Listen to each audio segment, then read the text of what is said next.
Welcome back, everybody. Still here at the Pennsylvania Interscholastic Esports Association State Championships, live from multiple different locations around Pennsylvania. We're crowning some champions here today, and it's time to switch some more titles and keep on going. Over to Overwatch. We are headed. Division 1 was one of our most stacked titles across undefeated teams throughout the regular season. Q, tell me about this first matchup. Well, we've got Reach Cyber, who's their first time that we'll be seeing them on stream. And then CV South. We saw them in Marvel Rivals. We saw them as far as in Valorant.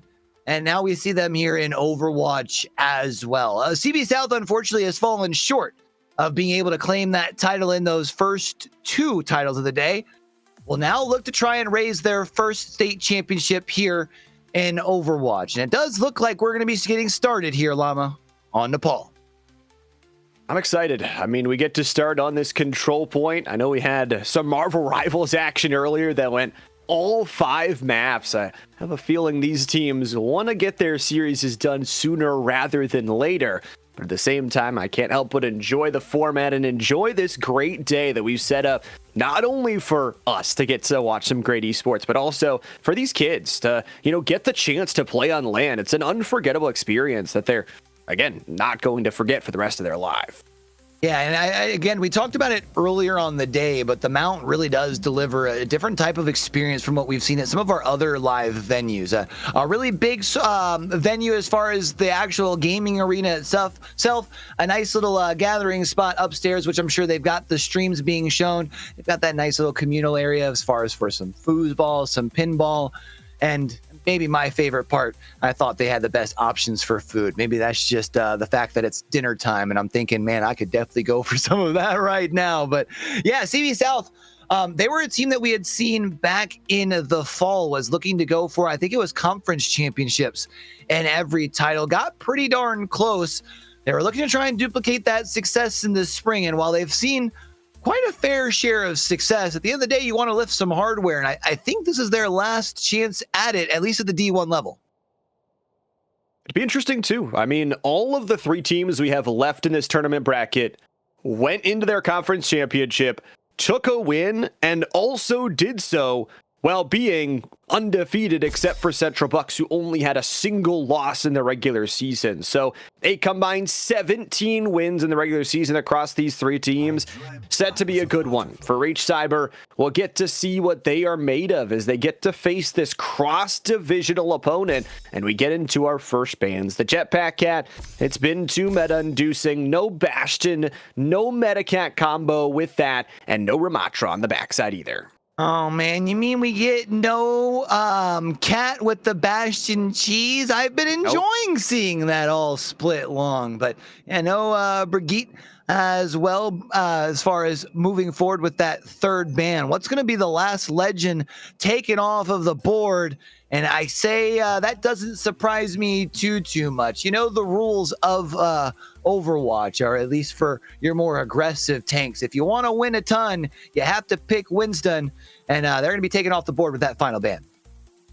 No monkey there at the end, and now we've got our setup. It's Nepal is where we'll go to start things off. Of course, similar if you were watching the Marvel Rivals earlier, or if you weren't, you get to pick your map if you do lose the previous one. And with Overwatch, you get a wide variety of different selections, and it's kind of the similar thing where it's an evergreen mode selection. You have to kind of go through everything before you get back to those original ones. So actually losing gives you a very real advantage to play on your map selection. We'll have to wait and see who indeed will be sending us off to our second map. Yeah, you get the advantage of picking the map, but you are in that point going to be playing from behind in the overall series score. Nepal's been a fun one to watch over the course of the semester, of course, with that control map selection. It allows you to really get the gunnies warmed up. I know for Reach Cyber, we had mentioned their first time out on the field, and there is one name out on the field over here for Central Buck South that should be ringing familiar for our people that have been sitting on here on the mainstream. It will be Artie showing up for a third title here for Central Buck South.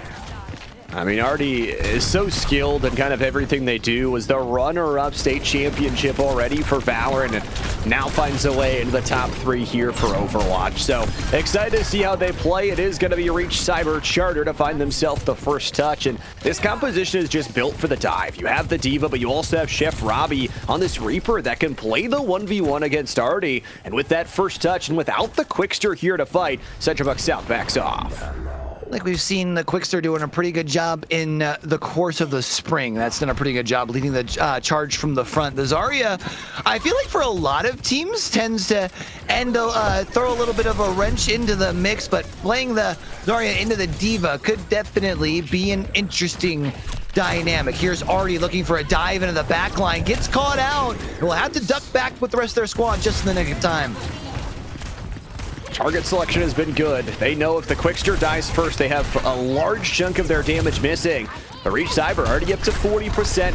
Armin is going to be dropping down to 1/4 their HP bar as Mega has that ultimate available, but nobody is dead. Everybody's just face-checking each other, staying alive. This is the patience of 2 very good teams, but Armin's going to slide in, take down Artie, and Mega's ready to go with his overclock, taking down the backline. It's a double kill, and it is just Sojourn's day as Central Buck South clean them up. Clean up as far as for Central Bucks South here to, or clean up from Reach Cyber, I should say, onto Central Bucks South as they're continuing to climb as they are up past that 70% marker. So the Titans really only going to get one more crack at it, at least when it comes to this first sub-map, looking to apply a little bit of extra pressure, but it is Chef Robbie that's tucked inside of this corner and could be looking for the jump surprise on the first player that steps through, but it will be the Quickster, and they're not going to be able to take him down. Exuding Rush is there in the back line, too, for Connor Zombie to amp up some of that attack speed. It's going to be the Tac Visor. No! Brayden dies from a railgun shot before they get that activated. They spent Frenchettes ultimate, and Armin is going to pop the Diva Bomb. Overtime is going to be done and dusted. Quickster's going to try and grab it on them, but the extra life from the sound barrier of Loch Nessie is enough for the 100-0 on submap number 1 for the Rockets. That is impressive to be able to come out here and control the pace in such dominant fashion as far as for sub map number 1. And for Reach Cyber, surely gotta be feeling great with the way that their map just started. But it is still a race to make sure that you can pick up 2 of those sub maps. You can't just be happy with the 1. Close out the map as a whole, and that's going to be a trend throughout this entire series and the entire time we're talking about Overwatch. A lot of the modes have these comeback mechanics to get you right back into the swing of things, and right now for Reach Cyber, they want to deny that chance of the comeback. For Central Buck South, they thought the Zarya was a little bit too much in terms of that frontline notice. It's going to be the Sigma instead. It's my dad. Can't say you don't see the family resemblance from the side profile. Don't see too much of the Sigma out on the front line these days, but I do feel like it is a frontline character that still has a pretty good kit for those who do know how to use it, especially for teams who can follow up off of the back of that stun from the Rock to be able to take out players potentially in that back line. When it comes to this opening pick, we have yet to be able to see it here as far as in this second sub-map. Brayden's gotten relatively close, but the supports from Central Buck South have been doing a great job of keeping them standing. I mean, Artie as well, we already said, was one of the best Valorant players on that previous series we just got to watch, but also just a really good first blood kill here on Armin. That opens things up, takes down the tank, and with no real protection, no real diver to separate out the backline, Central Buck South is just able to free fire. Now, building up the percentage is going to be a different story, and how quickly I think that they can get this Brayden ultimate online is going to be decided of how long they stay on top. They can continue to pile up their percentages. They're now past that 30. Mega trying to pop onto the other side of point and send some shots across the way. Brayden's going to be able to at least find one. Mega now getting followed up here as well, and it feels like Central Buck South has started to turn the corner a bit.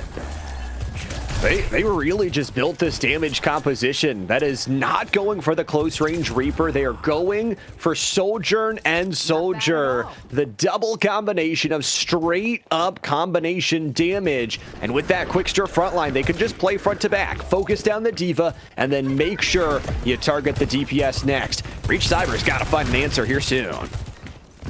He won the first sub map, so you will have the ability to go to a third if you drop this one, but you really want to find at least some way to clean things up, because those first couple of team fights looked really good over on that Reach Cyber side of the server. Hasn't quite been the case since switching the composition on the CB South side.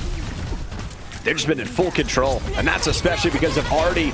The ultimate is going to expire as Kitsune Rush comes flying through from Connor Zombie. It's going to be that attack fires, though. Brayden finds a way to survive, and that alone may just be enough. The melody's going to change from the Quickster as Mega finds themselves a double kill. Oh, Mega is just frying the triple, and the team kill on top.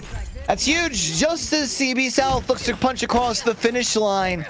No. It's the Dikembe Mutombo finger wag here from Reach Cyber as they will take control. They will have to hold this thing the distance, however, if they don't want to go to a third sub map.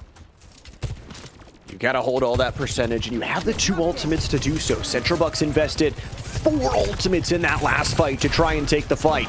Instead, Armin, especially on this point of Nepal, is so good at just being able to send in the Diva Bomb, send in the Lurks, and then fire it off. It's going to be a Death Blossom actually that starts things out from Chef Robbie. Double kill. Everything in the front line is dead. It's a full team wipe. It's gonna buy them more time. That'll get them past the 50, maybe even the 60% mark before Central Bucks South is even within, vision's range of that point itself. And I guess one point that I wanted to pitch your direction here, I feel like for CB South, Artie is generally a player that finds some big openings for the Titans on Overwatch. Is there a chance that a little bit of fatigue starting to kick in here? I mean, don't get me wrong. We've been at this 10 hours. I would assume the same around the time for Artie. And yes, players are human. They do eventually get tired. And for Artie, that gas tank will eventually expire. You wonder how many slips of the keyboard can go. It's just a C9. Okay, Central Bucks South holds them off. We're going to a sub-map 3. Hey, you know what? Mistakes happen, but how costly of a mistake will that end up being for Reach Cyber once everything is all said and done? I mean, giving away that second point essentially for free while you still have people left standing is a very costly mistake, especially in a situation like this. This is the semifinals. After all, there's only a chance for one of these two teams to get that chance to compete for a championship.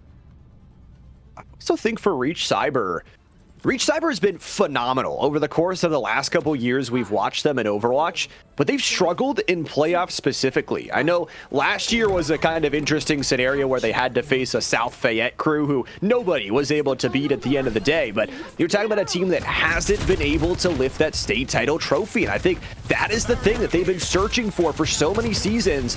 Central Bucks South holding some momentum could be the first one to put a notch in the bedpost. Definitely interesting. Both teams feeling that pressure of having, getting so close, but still falling short. You mentioned the history of Reach Cyber, but for the, recent past from Central Bucks South as far as for today, especially wondering if that's sitting in the back of the mind of that young man, Artie, who is now looking to try and compete and pick up their first championship title of the 3 that they've played in here today. The Quickster doing a good job of pushing up towards this next door as they've already got control of this point. Not sure if they realize they've got a little friend tucked in on the other side, as it's going to be RC who's going to look to jump on him right as they turn the corner. Oh, Chef Robbie just gets a burst of damage there, and Reach Cyber, again, flawless through their spring semester. They have yet to drop a series, and that's what they're trying to lead off with here in the semifinals. But right now, Central Bucks South, controlling everything. The Rockets connect on a Connor Zombie, losing one half of that supportive duo. Artie's caught out, though. All of a sudden, a trade for trade. It's more damage on the Reach Cyber side, but Brayden is doing a really good job of building up that ultimate. Trying to get at least a touch, not going to be enough, and now it's going to be Reach Cyber who will take control of this point. CB South just a little shy of that 50% marks, means that even if they get control once more, it will be Reach Cyber who should get at least an additional crack at it. But they're going to see just how far they can push this percentage here for now. Feels like for Central Buck South, too, the composition changed. We go back to that in submap number 2, bringing out the Sigma, playing the front to back. And by the way, here comes Sigma with the ultimate. The Quickster has trapped them with those bouncing balls, and Mega tries to escape here. But all of a sudden, Armin goes in with the bomb. It's 2 very split fights, but Brayden handles their own, takes down the tank, and Artie's got that Soldier and grenade. It's all history after that. CB South regains the point. They're cooking. They're going to be able to get it pretty well. A team wipe, 60% already. Here is Central Buck South, and that does mean Reach Cyber only going to get one more chance at it. Because of that and the fact that you had already used your ultimate on your tank, Armin going to be able to switch over to the Arista, going to look to take their horse down the Old Town Road. This is one of the sub-maps to do it, especially with those crevices located directly off the main point. CB South is already up to 80% though. Brayden has got this tack visor, and Armin does not survive. Omega's got the kill in the backline though. Frenchette, no Kitsune rush here at the end of the fight. 4v4, straight up, and it's an orbital laser from above. The Kitsune rush will not do enough from Connor Zombie, and Artie and Brayden are going insane. The overtime fuse is lit, and sure, Armin is gonna get the slap to the hamster ball, but where are they all going? To the death realm. Artie double kills, and Armin will try and survive, but they are sequestered away, and Central Buck South should secure this map 1. Nice job to be able to take that one. That overtime wick will dwindle down, and they had to fight for it, but they are going to be able to come out on top. It's back-to-back sub-maps as CB South takes map number 1. The adaptation from this team. Artie is going to earn themselves. It's actually Mega, excuse me, at the Soldier and play of the game. It's back in that submap number 1 with this incredible, not even ultimate. It ends up being a triple kill, I believe. Gets the assist on that second one. The nade into the takedown. It's just only 2 kills. I guess that's our play of the game for it. But Reach Cyber Charter, well matched, you can see from Sojourn to Sojourn. But the adaptations and Central Buck South, their composition was so much better suited for that second and third point, and they knew it. Able to come out on top, but you did mention, Llama, that dropping a map does give you a small tactical advantage, just in the sense that you do get to pick where we head off to for map number 2. So surely the Reach Cyber students will get their heads together and try and figure out where they opt to choose from there. One thing to keep in mind, we switched things up as far as for the playoffs. Technically, Flashpoint and Push put together into one playlist. So if you pick one, you cannot pick the other until you've depleted the 4 playlists in their entirety. Which is actually pretty interesting because, again, very, very different modes. And I feel like we're playing one or the other in terms of that very early in the series, because it is that kind of change-up mode where you get the control guaranteed. You have 2 payload mode types in the overall map pool, but then you have this sort of change-up, whether you want to go to Flashpoint, whether you want to go to Push. But this is kind of not a moment I would say to go there. I know a lot of our teams have been liking to go to Flashpoint, but I think if you're Reach Cyber Charter, the fights have been too quick for you. I don't want to go to something like a Flashpoint. I want to go to something like a payload mode to give us more time to develop our team fight. I do have to agree on that, right? I mean, well, yeah, I think first inclination would go, well, you've been able to pick up some points. Maybe if those flash points go a little bit quicker, maybe you actually come out on top of the map in map number 1. But that slippery slope of already losing a first map and then a flashpoint going by, well, in a lack of better terms, in a flash, all of a sudden you could be having yourself with 1 foot out the back door, and then you're really stuck with a tough decision between hybrid and escort. So I feel like you probably want to pick between one of those 2 first. And if there is anything that we have learned throughout the course of not just this semester, not just this school year, but just over the course of time in PIEA, when Midtown's available, there's a good chance we're going there. Oh, it's been a classic for us throughout the entire season. And, That's some of the differences from some of our different titles. I know for Valorant and Artie can experience that as well. They played kind of a set map pool going through the regular season, not for Overwatch. We've been kind of implementing this new ban system, which I've loved to see the adaptations. That's another thing for Reach Cyber. They can change up their bans, and as much as that Jetpack Cat and Bastion combination is pretty crazy, some part of me wants to see it go on through so we can see it once more. Yeah, and did we figure out, are we doing evergreen bans in Overwatch? I know we thought we were, and then we saw schools picking the same bans for multiple maps. So I guess we'll have to wait and see what the bans are as they do come across. But yeah, it should be intriguing to see how things break down moving forward. We expect things to be that knockout, drag them out sort of battle between these two teams. We even saw that over the course of those 3 submaps for Control. But CB South, we had mentioned earlier when teams were playing in those semifinals, it's going to be a similar spot for them here. You're going to try and get things done as quick as possible. And I would say as well, for Reach Cyber, this is where things have to turn around. We talked about pivotal points in a series like this next map all throughout the day today, but this is such a big one because you could go to a 1-1 tie. If it's your map pick especially, you could bring the series right back to a halt. Sure, you give Central Buck South the choice of what map to go. The map score is more important than that. If you lose, it's a reverse sweep. And sure, you'll get to choose one more map of where to go. You've got to find so much, and it gives so much time to adapt for Reach Cyber on the other side. Or excuse me, for Central Buck South on the other side. And Central Buck South, as we've clearly seen, they're a school that develops and generates very, very good esports teams, and they're looking good right now with the lead.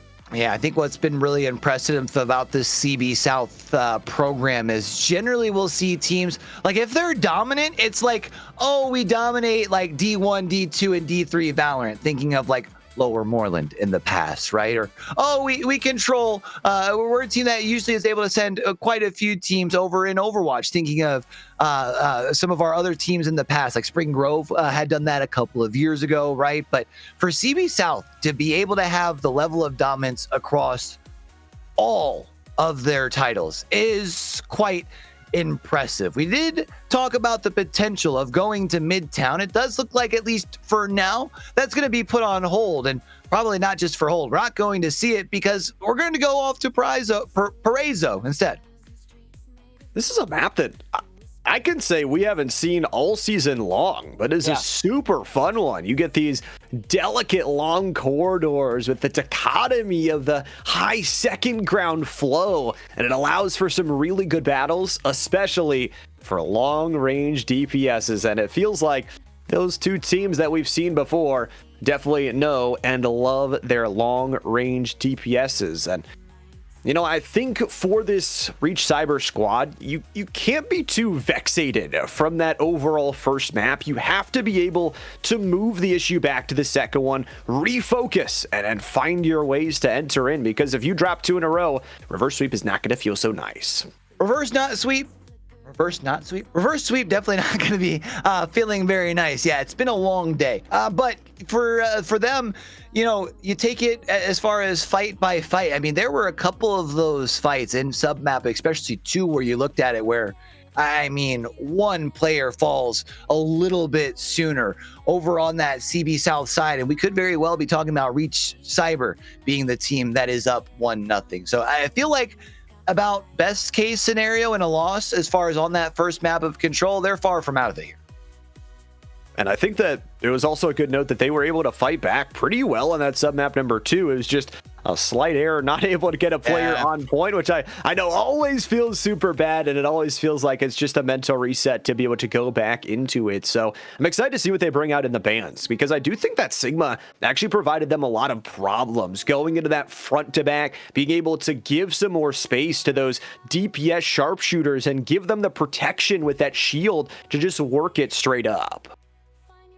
In mind as far as what's on the line for these two teams here, Llama. We've been seeing some semifinal matchups. This is one of those that's playing out here between Reach Cyber and Central Bucks South. Who's lying in wait has been a team that has been pretty dominant in their own right, as it is Penn Manor, and it is their A team. And I think the big thing to keep in mind for this Penn Manor squad is a team that ended up falling just a bit shy at that state championship level last year, surely going to have that struggling in the back of their mind. They're going to want to be able to hoist a trophy at the end of the night today.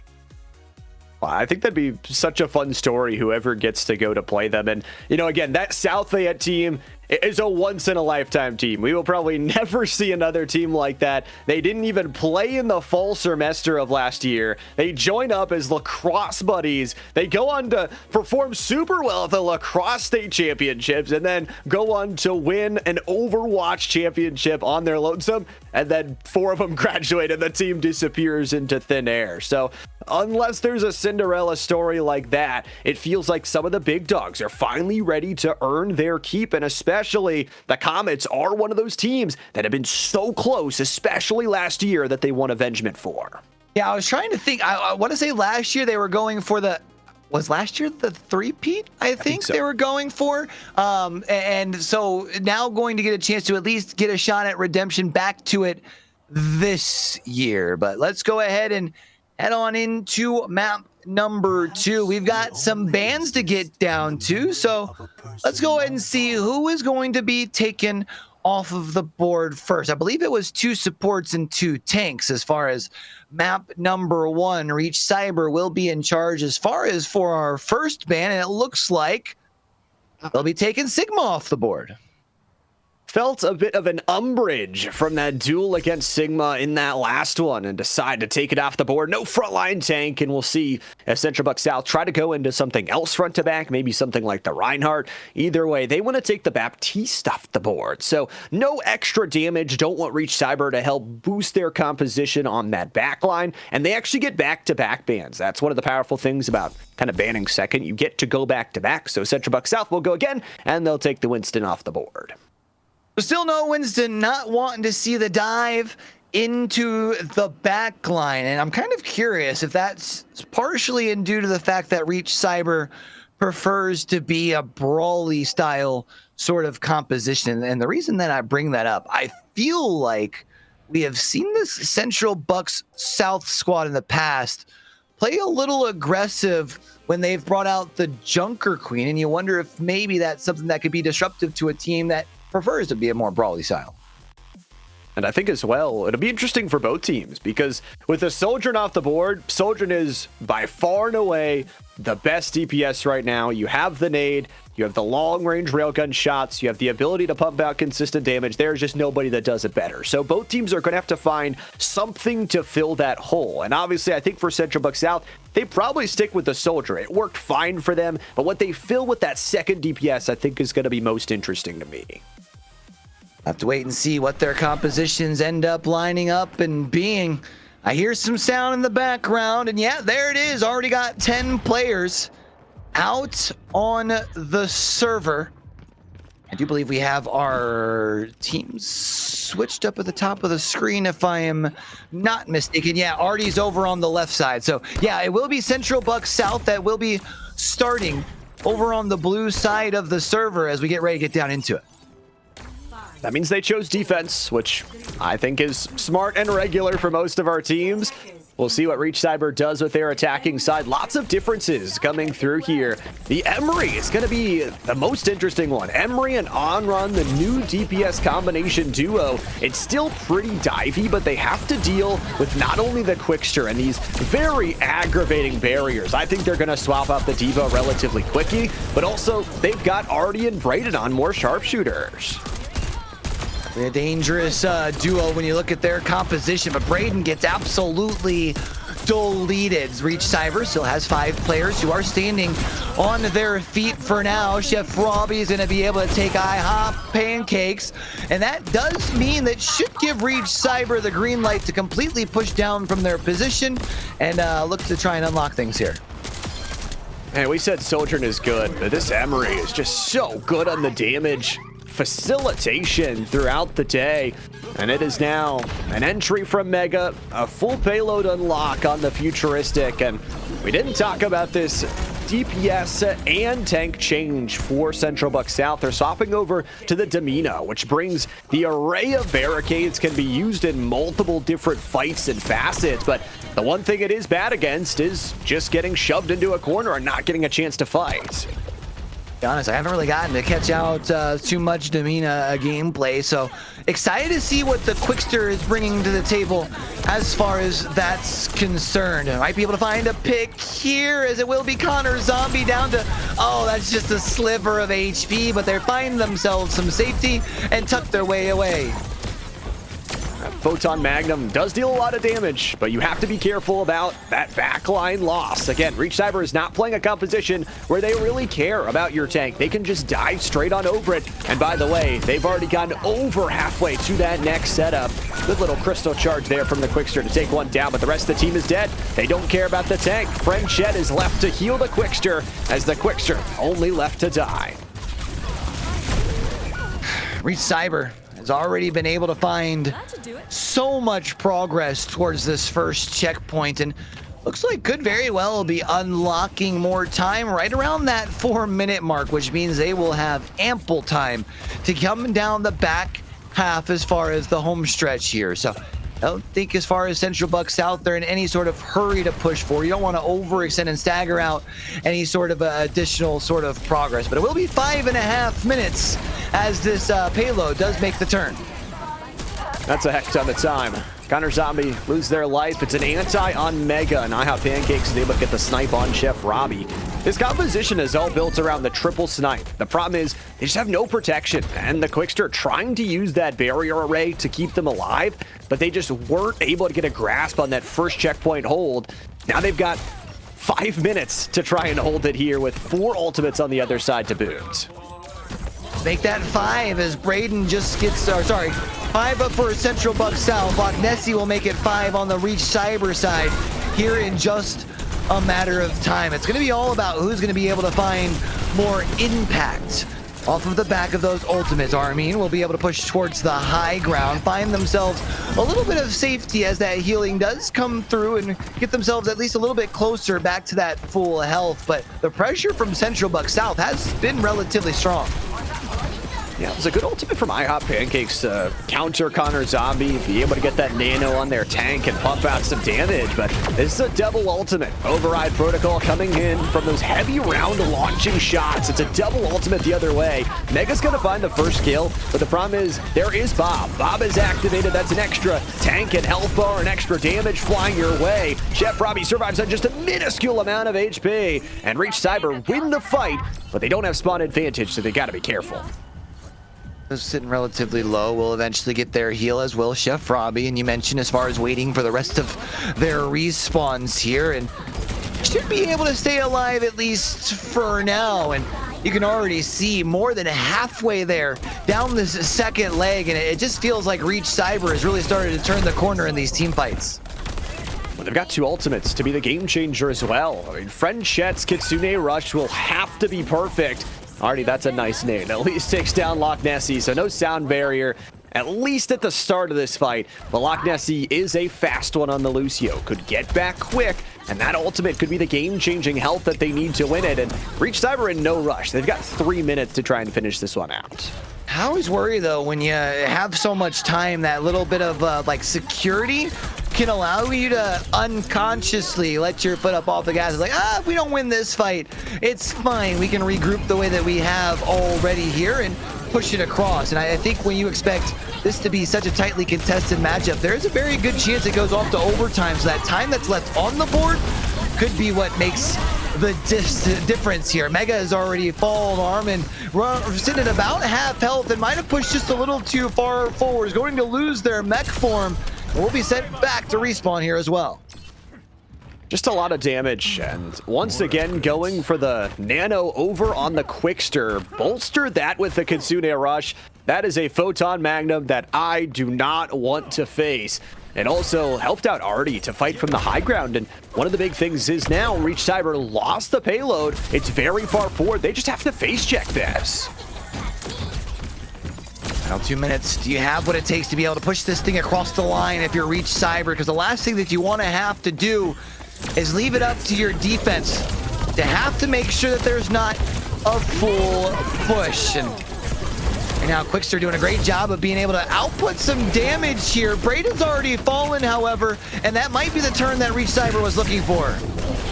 It's just 3 meters, but it is the longest 3 meters of their life here from Reach Cyber. Artie finds a really good override protocol, but Chef Robbie is fanning the flames, ready to go with the ultimate if necessary, and Armin's double kill will force them off the point. The Quickster will survive for as long as they can, but that's a successful attack from Reach Cyber.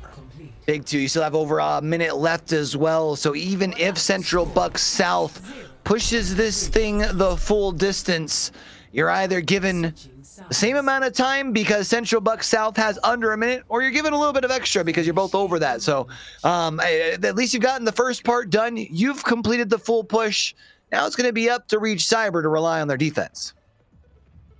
This is one of those maps, though, that as we've seen, it's a quick map. To be very real, it has those very long corridors, and if you're on the defensive side and lose even a single fight on that first checkpoint, it just feels like you give them so much time to try and close things out. So as you said, I would not be surprised at all if we go to overtime, and the amount of time you carry into overtime actually matters a lot to aid into getting that victory on the map in its own.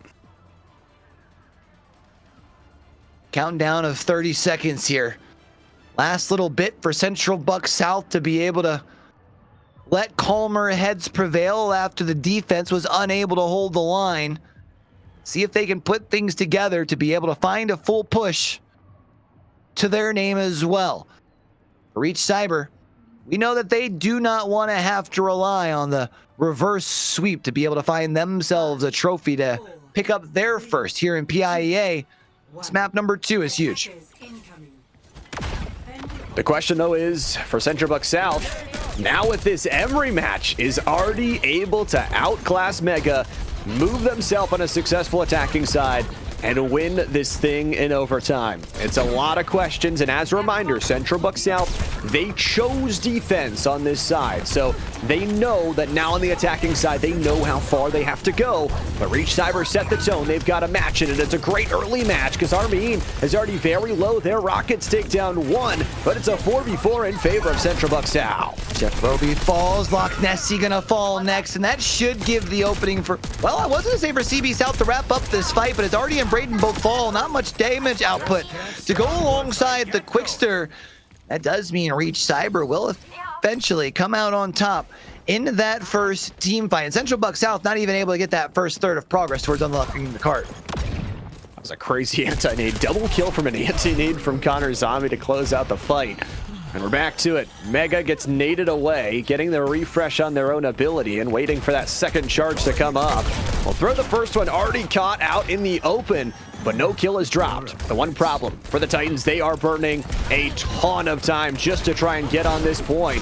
We said it, one fight is usually all it takes, but Braden has got out. The Ash has no mobility and fanning the flames of destruction. Artie will be the first to fall, and Central Buck South has to regroup. See if they can at least keep the other 4 players still standing, because if you fall any of those 4, the stagger does start, and things could get a little dicey, especially as they are still looking to try and secure their first third when it comes to unlocking this point. Remember Reach Cyber, they were stalled for a moment, but only for a moment. They were eventually able to get that cart unlocked and able to get up towards 5 minutes as they got past that first checkpoint. So CB South far behind that benchmarker. Well, a triple kill there from Mega off the nanoed override protocol. It just feels unfair with the damage you're allowed to do from that. You said it, just a moment is what Reach Cyber had to wait. Central Buck South, it is far more than that. They're getting their ultimates very soon, but this fight has to be successful or you might just have the map wrapped up and Reach Cyber equalizing the series. You wonder for Braden when this bomb is going to come out, especially with those ultimates coming up at the back end. You have the nano, but Braden is dead. Braden is down, and I guess maybe waiting to try and pop it when you've got the other 4, maybe, but then how much time is going to be left for you to be able to find the full push? Artie now has their ult available. The Quickster will complete the full 5 stack of those ultimates here. Armin, however, popped theirs and has already been able to find a little bit of extra value on that. Kitsune Rush goes to the garbage bin here. As Central Buck South, they are just getting stunted out, but it's good from the Bob. Braden, Quickster finding themselves too. It is under a minute to go. You have to kill this squirmy little diva that is trying to escape to the backside railing. Get it in baby form, and then get the full kill. Get the stunt out here in the tank as well. Finally, they will get the closeout. Central Buck South, they got their fight they wanted. How much time has dwindled away, though? Hasn't been too much. Because, yeah, you unlock the cart, but you're already down to just 3 minutes. And remember, keeping in mind where Reach Cyber was able to keep their timer at as they crossed that finish line at the end, Central Buck South in a tough spot already. They unlocked the payload, though, at the very least. That is what we have to see. It is Reach Cyber who might lose this fight, though, off of Mega's first death. Armin doesn't have any space to really sit on here, and Artie is just going to be able to go in. A possible override protocol to absolutely blister everything open. 3 ultimates, though, from the Rockets to try and shut everything down. Got some momentum. You can see closing in on that first checkpoint. Already halfway there and living on more than a prayer, but it is Armin off of the high ground here with the Diva, looking to play aggressive. Artie, however, needs back with a little bit of extra resistance here. That extra power that they've been able, or that little bit of extra damage that they've been able to push back with, continues to buy space, but eventually Artie will fall. Good fight. Good fight again. And that's what it's going to take. One after another here to try and slow them down. It is already over halfway towards that next checkpoint here from Central Buck South. But as a reminder, even if they won overtime, they've got to push this payload all the way to the end. This sharpshooter composition just not finding its footing as Central Buck South is running out of time. Don't have much left. 80 seconds is all they have, and they haven't been able to regather, establish control, I should say, on the point itself. Jeff Roby looks to play aggressive, can't quite find the pick there. As it will be the Diva Armin who will be able to push into the high ground but gets slept. Slow down, hold it out. It's Armin who will find themselves a kill to the back line with Artie dying as well. Oh, the front line is destroyed. Reach Cyber continues to hold them out, gatekeeping them away from a good look. And this is what you call a good map selection. You know how to play it. Nobody else has played it the entire season long. And one more successful fight will close it for the Rockets. 3 seconds left. Got RC, got Armin. Does have that ult lying in their back pocket here. Could that be what ends up spelling the end to this map number 2? And evening up the series. Mega takes to the sky, will push through the window, and we'll be able to find not only Braden, but IHOP Pancakes as well, and that could be enough to wind things down. Unfair damage is all I can say. Armin is the one that steals away all the kills, but it is Reach Cyber Charter who steal away map number 2, forcing the issue into a tied series. An insane performance on the attacking side to set the tone, but even better on the defense, and it's none other than Mega with the play of the game. What a great job by them to be able to come out on top, but it was with the Emery. Mega just takes to the sky, and what is that? Finding 2 plus a couple of assists there. Let's make it 3 to pick up the last. And we had said how the last thing that this Reach Cyber squad was going to want to do at the end of map number 2 was look down the barrel of the reverse sweep. They've essentially turned this best of 5 into a best of 3. You look here at the scoreboard at the end. Armin only had 3 deaths that entire map. Just incredible to protect the rest of the team. And you look at somebody like Mega that did earn that most valuable player, the setup on 36 eliminations, but also the healing from Mega, getting the self look and the teammate setup. It was enough to get the map victory. Now we are all even Steven. I will say though, for Reach Cyber, I don't think that one is flying under the radar for what little remains of the rest of the season. I think if they go to the grand finals, the other team is going to be waiting for it. For Central Bucks South, they get the advantage now. We're all tied up. They get to choose where we get to go next. Well, now goes to beg the question, with as strong as they did look on Control, at least in the back half of Control, you maybe consider Flashpoint, because it feels like that'd be a quick way to put yourself back ahead in this series, and then would kind of force the hand when it comes to that last map choice as far as going off to Escort. I think Flashpoint would be good. I think not only in Flashpoint do you not have a payload, obviously, to worry about and strangling away possibly one of your supports to keep that payload going, but also a moving payload versus fighting inside of a single cabin, so to say, is so much better for something like a Sigma, something like a front-to-back team fight. So if they want to go for that front-to-back team fight, maybe bring back the Zarya bubble, they have the chance to go there, but I guess let's find out. Havana is going to be where we're off to here for map number 3, and that does mean that's an escort map, so no Flashpoint or push. That will be saved for map number 4. So I wonder, as far as for CB South, what's the game plan here? I feel like generally when we go to Escort, Rialto is usually tends to be the top pick. I would actually say of the 3 Escort maps, Havana's probably the one that we see the least.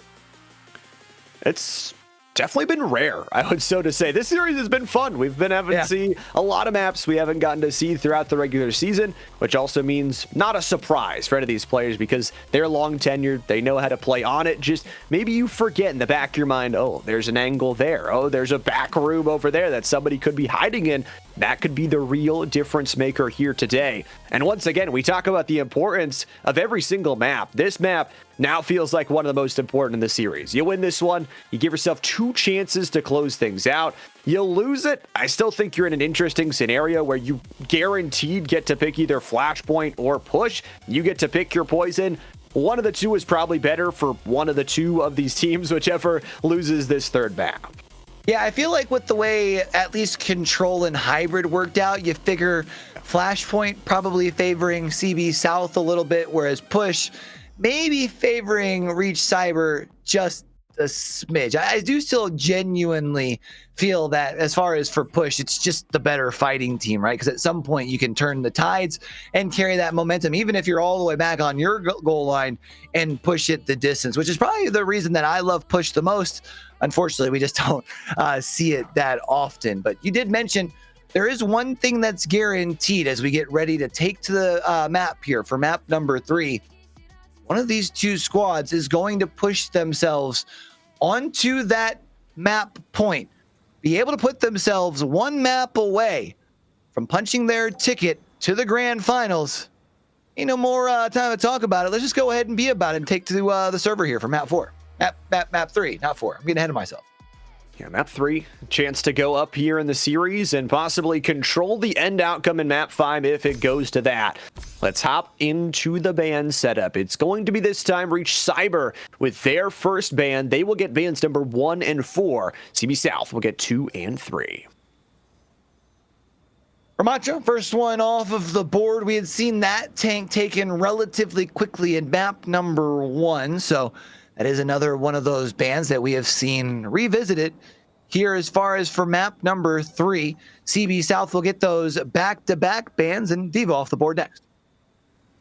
I think that's a huge one. Tiva's been a part of this Reach Cyber team composition. Other than when they were losing at the last moment and swapped to the hamster ball, it has been what has provided them so much dive control.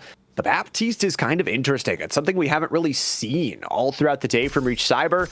But again, these teams have been studying footage from each other and probably know each other better than we know them at this point. But I would have loved to see an Emery ban, but I also think that Central Bucks South got some use out of it. Sojourn going to be the final one taken off the board. Good bans through and through.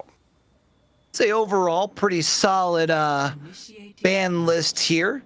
Does mean now our teams know exactly who they can make their compositions with as we do get ready to head towards Havana. Again, keeping in mind, if maybe you haven't been able to catch any of our playoffs action over here for PIEA, during the regular season, it's best of 3s, first to 2.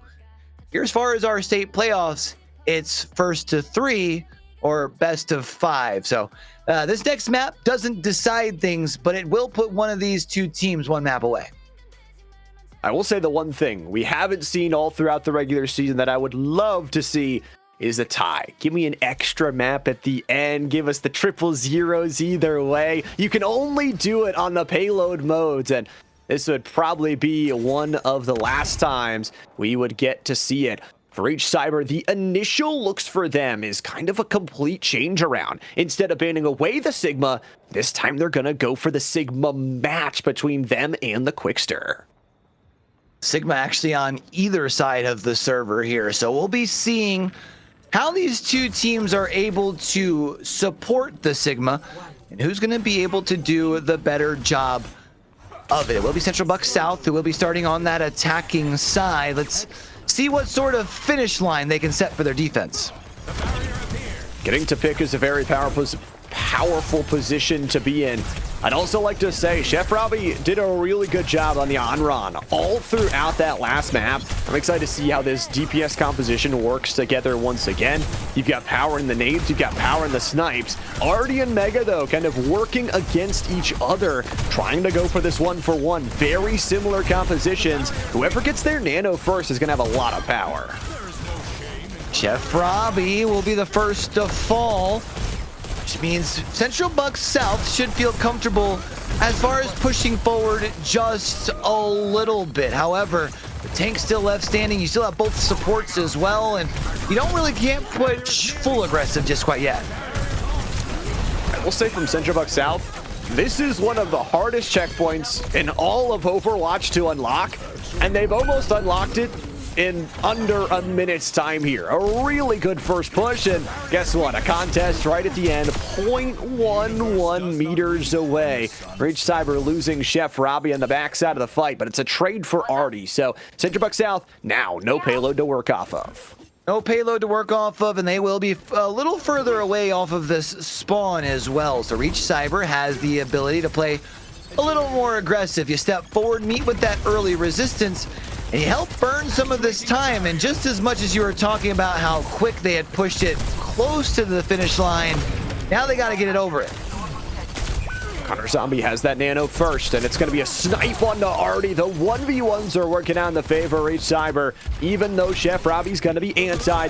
But just play some small ball. Low game, right in their face, ready to go with 3 ultimates to try and answer this. Frenchette has an ultimate of their own. Here comes the ultimate from Armin, changing the melody into the backline with those bouncing shots, continuing to get the ricochets. Now Quickster, they've got the answer. Up into the air they go as Central Buck South tries to fight.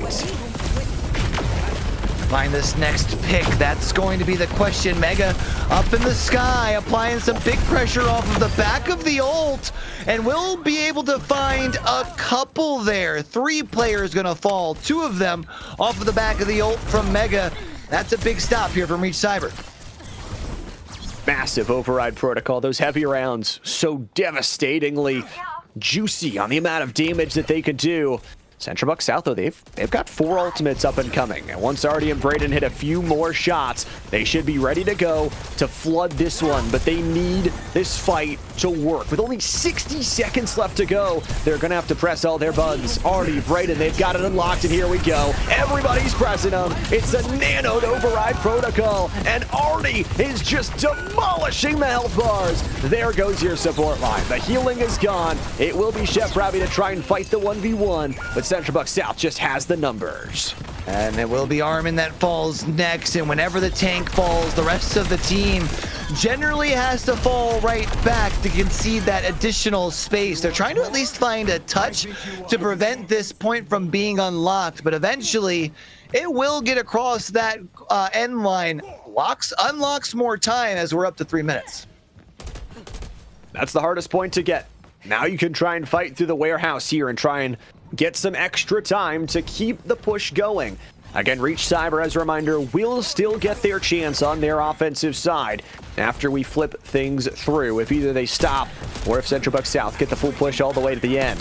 Frenchette has the ultimate to try and go with the Kitsune Rush, but Reach Cyber has some answers. Cyber still able to stay up on their feet. least as far as for now.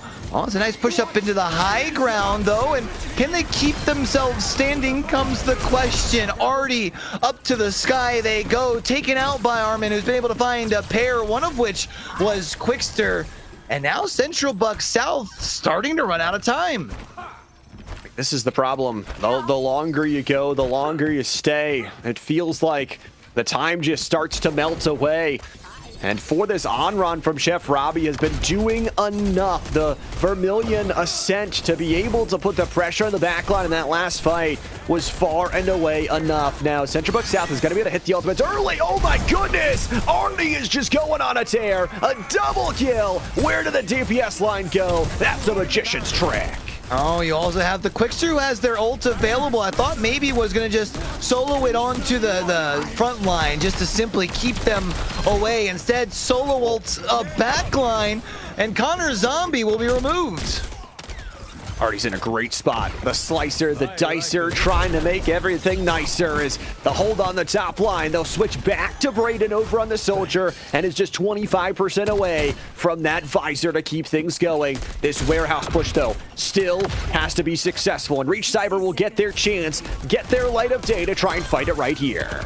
A nice job with Artie as well as Quickster pushing into the high ground. They'll be able to find one, but the rest of Reach Cyber have been able to push onto the point behind them. Mega falls, Connor falls, as does Loch Nessie, and that should allow for the rest of the team fight to wrap on up. And while maybe they were close to preventing that second point from being unlocked, it ends up unlocked nonetheless. Now it's 2 minutes left.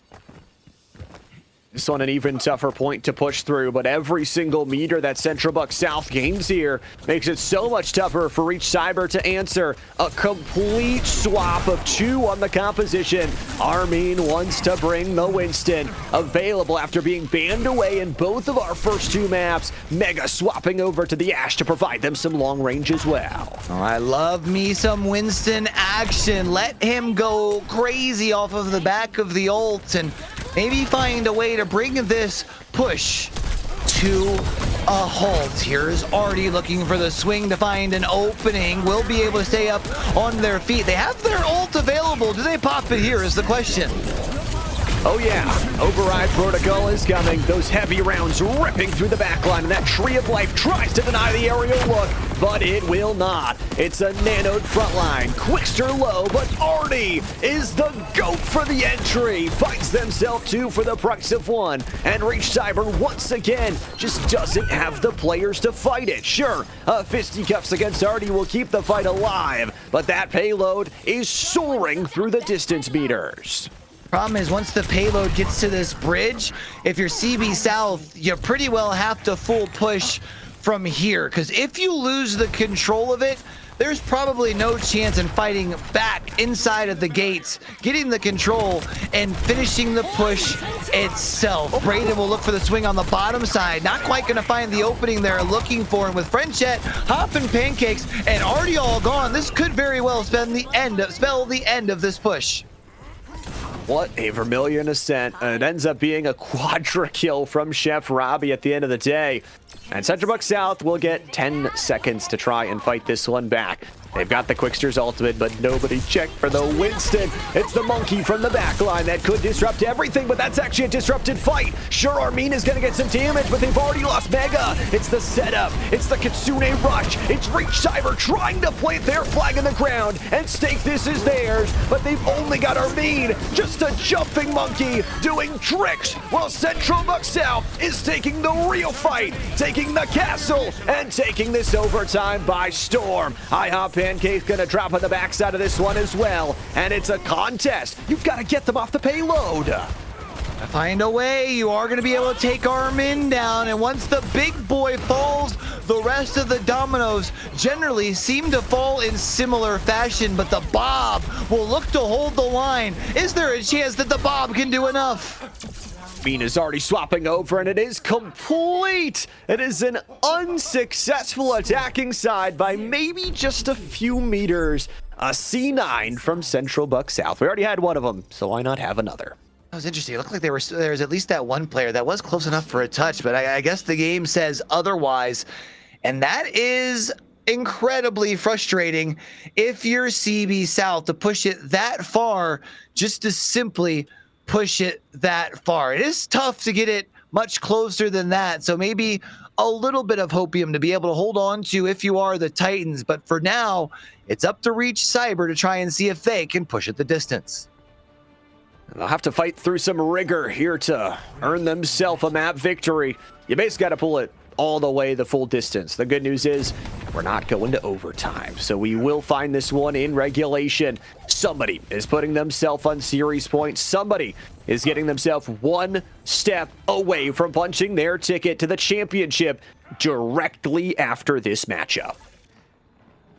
Penn Manor lies in wait with their perception of what they hope to get back to raising state championship titles, but we have seen already here today where the team that wraps up with their semifinals matchup last sometimes has been able to carry that momentum to be able to pull off the upset. It would definitely be an upset, whether it is Reach Cyber or CB South, that would eventually end up taking down Penn Manor. We can't get ahead of ourselves. There's still a semifinals to figure out. Somebody's got to win this one, and somebody has to go home. So close. We've talked about Central Buck South. Sort of their struggles to close out here on this weekend, but for how many teams they sent, already an impressive feat. Brayden is going to switch over, by the way, to Mr. Bastion. There is no cat to combo it, but this is a lot of early damage and so good at just ripping through the tanks. The problem is Bastion very immobile, not from the high ground and sent back to the cars. Squeaking away is the Quickster, who will die first, and without that frontline tank, you're just going to get dove. You've got no protection for your Bastion, who dies second, and everybody else is going to fall after. Especially with the Winston, go crazy here as they'll push forward and they'll be able to wrap up that fight. You mentioned how the first checkpoint tends to be the hardest. Here on Havana, well, they're already almost to that first checkpoint, and there is still 2 minutes and 50 seconds left. Armin will play from the left side of their screen, and if they push across, could very well find an opening in the back line, pushes up through the window, and that's the opening they were looking for. Really good fight here as they focus not only the back line but the front line as well. This is just a 3v3, and Quickster in the neutral game is unmatched. Chef Robbie's gonna Vermilion Revival to try and get their body back on the line. That's good enough for some damage. Robbie with the revive gets the takedown, and Armin a jumping lurk. 5 minutes of time here for Reach Cyber to close out the map. It's a whole lot of time here, especially with that first checkpoint being the hardest. We had seen the Titans be able to pretty well cruise through this middle third of the map when they were on the attacking side, but due to the fact that they unfortunately surrendered that first checkpoint a little early, this is going to be where their defense has to try and make time. This is one of the toughest ones to defend here in the distillery. If you don't fight good enough on the high-low ground, you can quickly get over-encumbered by players attacking you from multiple different angles. 3 ultimates available is the one recourse that Central Buck South has. The problem is the jumping damage is so good. Chef Robbie a bit too far forward. They're going to get the damage there, though, and Mega has found the double. The 1v1 between Artie and Mega has been phenomenal to watch as they pop the Winston on and rip through the back line. Already taken down. Frenchette will be the next to fall as well. One less support makes the rest of this fight a little tough as it's low on HP as the Quickster. They fall here as well, and they're already more than halfway through the second checkpoint as they continue to build momentum. The tough part about that fight, too, was Central Buck South had 5 ultimates at the start, had 5 ultimates at the end, but just could not find a good time to invest. They thought it was an overinvestment. Instead, they are left with just burning ultimate percentage because they have so many of them. Nanoed Artie. Yeah, this should end the fight unless Mega can snipe him out. Brayden's going to find some damage on a Chef Robbie here. It's a 5v4. There's just so much damage, and that override protocol nanoed away. You never stood a chance, Reach Cyber. I see your ult, and I'll return with mine, says Artie, and they will be the one who's able to stay on their feet here as well. 2 minutes and 45 seconds-ish as they look to try and finish this thing across, but Unfortunate for them, CB South, they have been able to at least bring things to a halt. Let's see how long they can hold it here. RC holding off here. It's already in the rest of the crew that need to stay alive. Again, there's so many different angles to enter from in this distillery. A litany of choices to make. For Reach Cyber, they've got to make the correct one with 2 minutes to go. Jumping 1 for 1 on the Sigma is not going to work, and Armin is just going to get blown up before they even get a chance to pop their bubble. Quickster, low as well. It's tank for tank trade. Whose damage is going to be able to come out on top here. Armin will technically have to come back from a further respawn away. Is that maybe enough of a difference for CB South to continue to hold the line? Connor Zombie and Chef Robbie both gonna fall. Loch Nessie in the threat of falling as well. And as much as Reach Cyber was able to build up some momentum early, they have not been able to get back to this push point here in the last 2 team fights. What are you up to? And part of that is because some real heroics from not only Artie in that previous one, but Braid in that last team fight. That artillery formation is sometimes one of the hardest ultimates to time correctly. Got it perfectly. Artie, speaking of them, once again coming up absolutely clutch at the start of the fight. Loch Nessie is dead. This fight is over, and Reach Cyber have to regroup. They've only got 2 more cracks at this. It would be really tough if this is where they end up falling. You had mentioned how this one generally seems to be a little bit easier on this middle third, but man, oh man, since they have lost control of the cart, they have been unable to get full possession of it. Mega already running the risk of potentially falling here. Braden will pop that turret, formidable spray across the way. Awesome, great damage on Chef Robbie. Actually forces out the early sound barrier. Is it enough to follow up? Kitsune Rush, it's very little investment here from Frenchette. Do they want to try and follow it up? They try and nano the Quickster, who is going to have to go absolutely critical in this fight. But it looks like the Quickster's damage is not enough on the Sigma. Will stay alive for 1 kill, but eventually will be burned down. Reach Cyber, it's the fight they needed at the exact time that they wanted. And I don't know that Central Bucks is going to go for the contest here. I don't think you want to, right? You don't want to stagger things out, and it's not going to be too much time that ends up being added. 102 seconds from here, and we do know that this uphill climb can be quite challenging. With a player like Artie, my goodness, the fire rate from this Emery, beautiful. Has to recharge the nade, only 3 seconds away from getting another charge, but just isolate Chef Robbie, delivers the first kill of the fight, and once again, staggers away Reach Cyber. You don't want to overinvest on ultimates, though, in case they try and overwhelm you with a late push. 70 seconds here. Ult gonna be popped from Mega. We've seen Artie respond with their ult in their own right a couple of times, but it doesn't look like that is going to be the call here. However, Artie, Braden, and Trickster all have their ults available. Quickster will look to pull the trigger on there, and they find a couple. Oh, Mega, the start of the fight was so beautiful for them, but they forget about the payload, and Quickster has their MVP moment. It's going to be Armin who tries to pop the ultimate, but is far and away too late. Look at the 2 DPS ultimates that are coming back from Artie and Braden. It's a goal line stand, 1 fight to try and decide this map. Haven't quite pushed it far enough, have Reached Cyber, of course. That payload hasn't stopped moving yet. They're up to 80 meters, 15 meters left. If they're wanting to put themselves onto series point, it will be the Primal Rage that gets popped. Or no, it didn't get popped. It looked like they were just looking to get aggressive, but it's not going to be enough. 3 players fall from Central Bucks South, and once Quickster falls, that should allow for them to push this thing across the goal line and Reach Cyber come out on top. They are the first ones to series point. They moved to 2 here. It was a duel that was decided by literal single team fights.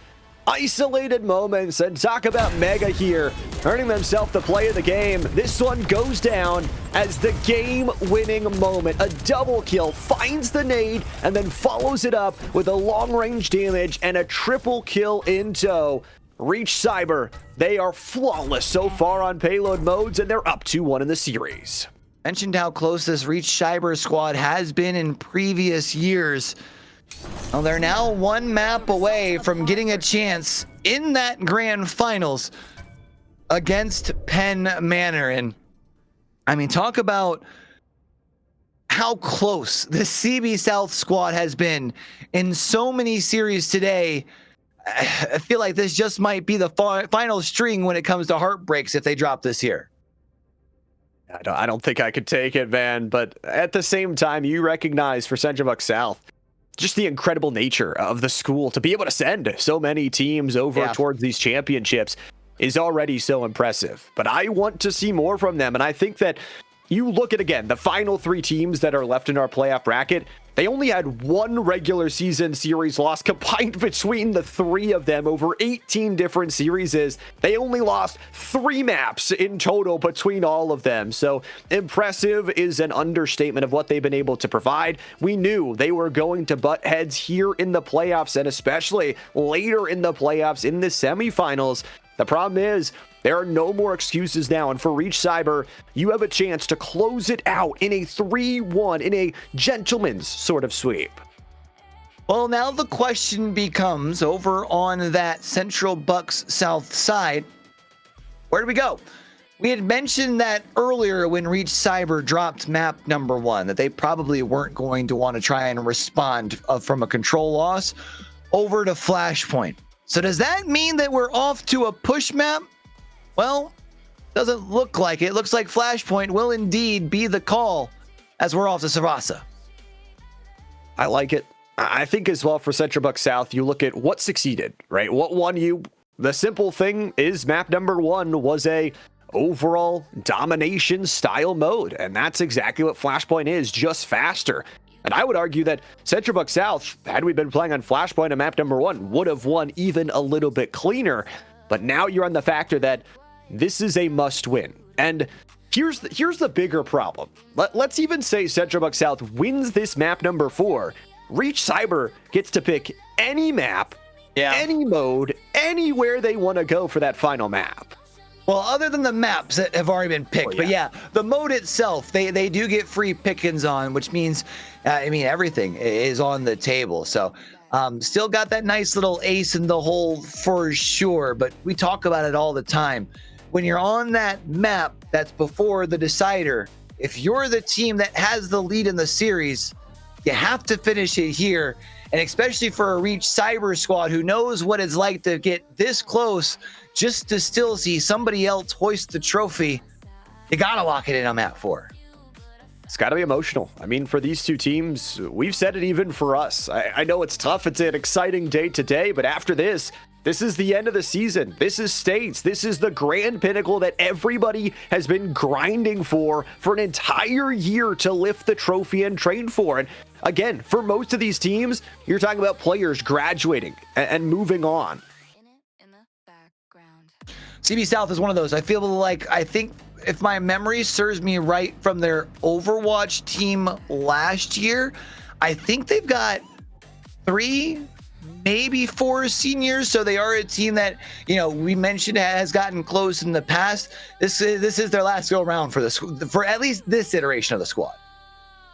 And so we talk about some players moving on as well to some of our other programs. We were talking about Mount Aloysius. If you guys are looking for a place to play esports, they are one of the best. They've got a great esports facility. If you haven't seen it in person or played in it in person, it's phenomenal. They've got great coaching staff and even better academics to go alongside it. Yeah, they've definitely got a great program over there. Coach Steffi, full of passion, and we've been seeing them building up that program over the course of the last couple of years. I think the big title that really stands out to me this past year was their Rocket League squad that started making a little bit of waves even at the highest of levels in CRL. And we know they've been continuing to look to try and add to their rosters, them along with a couple of our partners here in Pennsylvania for PIEA. So whether your student is currently competing or maybe you're considering it, as of lately, esports has been opening up just the same sort of opportunities as traditional sports when it comes to continuing your education and getting some assistance to do so. But let's go ahead and get ready to take off to Suravasa and see what 4 heroes are going to be banned. Be interesting to see. This could be make or break decisions, as the first one taken off the board is the Ramatra. So Central Buck South will get their chance to go back-to-back in bans. There's a lot to take off the table, but the question is going to be what it is. Diva, I think, is smart. It caused them a lot of issues in those first couple maps. Yeah, I think Diva, with the problems that it has been causing, it definitely makes a lot of sense for them here. You mentioned now you do get that back-to-back ban if you are the second one to pick your bans, and well, there's going to be another one that does get taken off the table. It's another one that we have seen banned a couple of times already, so I can't say that I'm surprised. It's kind of interesting, though. Again, it's this Baptiste that I know has been causing problems around the scene. I know has caused them problems in the past. But at the same time, I guess they're valuing that more than something that has caused them issues here in this series. So the exact same bans we will face as we faced in that last map. It worked out for each Cyber. We'll see if it does here again. One more chance to try and send it off to map number 5. There are no second chances in this state's playoff bracket. It is unrelenting, but so are these two teams. Now or never, that's for sure. If you're Central Buck South, and I mean, surely they would like to at least hoist a trophy. You didn't want to send 3 teams and fall short 3 separate times, but sometimes that's just the way the cookie crumbles. We'll see just how fast these points do go by here on Suravasa as we get ready to take to the server. It's a must-win from Central Buck South, and they are going to bring back the Bastion. I think it provided a lot of consistent damage, but it's something without that frontline Sigma, you are risking as a very immobile carry to try and put your trust in. The Quickster is going to bring the horse to this one, as it's a difference of supports. The biggest difference is going to be that Juno, not only to help provide some damage, but the speed from that speedy ring. So now twice that we've seen the Bastion come into play. No Jetpack Cat to be able to help carry it around the map. Armin breaking out the Winston. I feel like we saw them see some level of success when they were able to bring him out. Let's see if they can continue to find it here. We'll be able to push forward and almost finds that first pick. It is a really good start here from the damage side of Brayden. I want to see it backed up by just a little bit more. The cohesion, like we talk about in a team that's needed. Central Buck South actually just gets the first touch by forcing away Reach Cyber Charter to the outskirts of this point. And now all of a sudden, the Quickster is getting so much value, will destroy that pedal platform too. Central Buck South already up to a quarter of the percentage here on map number 1. They call it Flashpoint for a reason.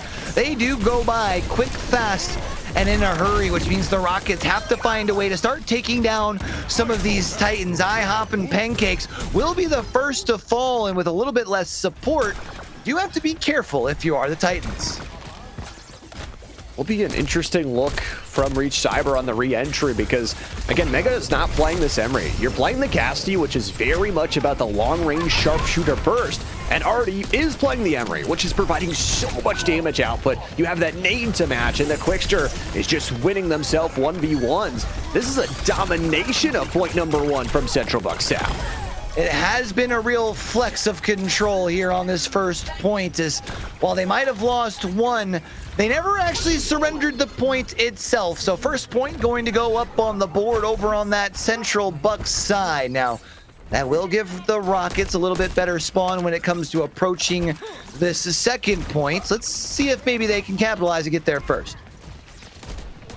Wonder if the question, though, is going to be, where do we save these ultimates for? Because Central Buck South, again, is going to burn down some of their ultimate percentage, but Flashpoint goes by so quickly that you can afford to just throw out an ult or two, especially Artie's that comes back so quickly if you're becoming accurate. The Quickster, by the way, just continues to have a monumental game here, winning 1v1s against the DPS. Chef Robbie has to get in your face, and they're taking full advantage of that. The problem is they have no supports, and Armin is going to jump in, kill Brayden, and the Quickster is left all to their lonesome here. Even though they get first touch, Central Buck South will not be touching this one for much longer. Armament Rage pushes through. Quickster now looks to pop their ult with the Terra Surge, but is not going to be able to find any sort of value off of the back of that one. Quickster will be able to stay on their feet. That's at least the good news here for the Titans.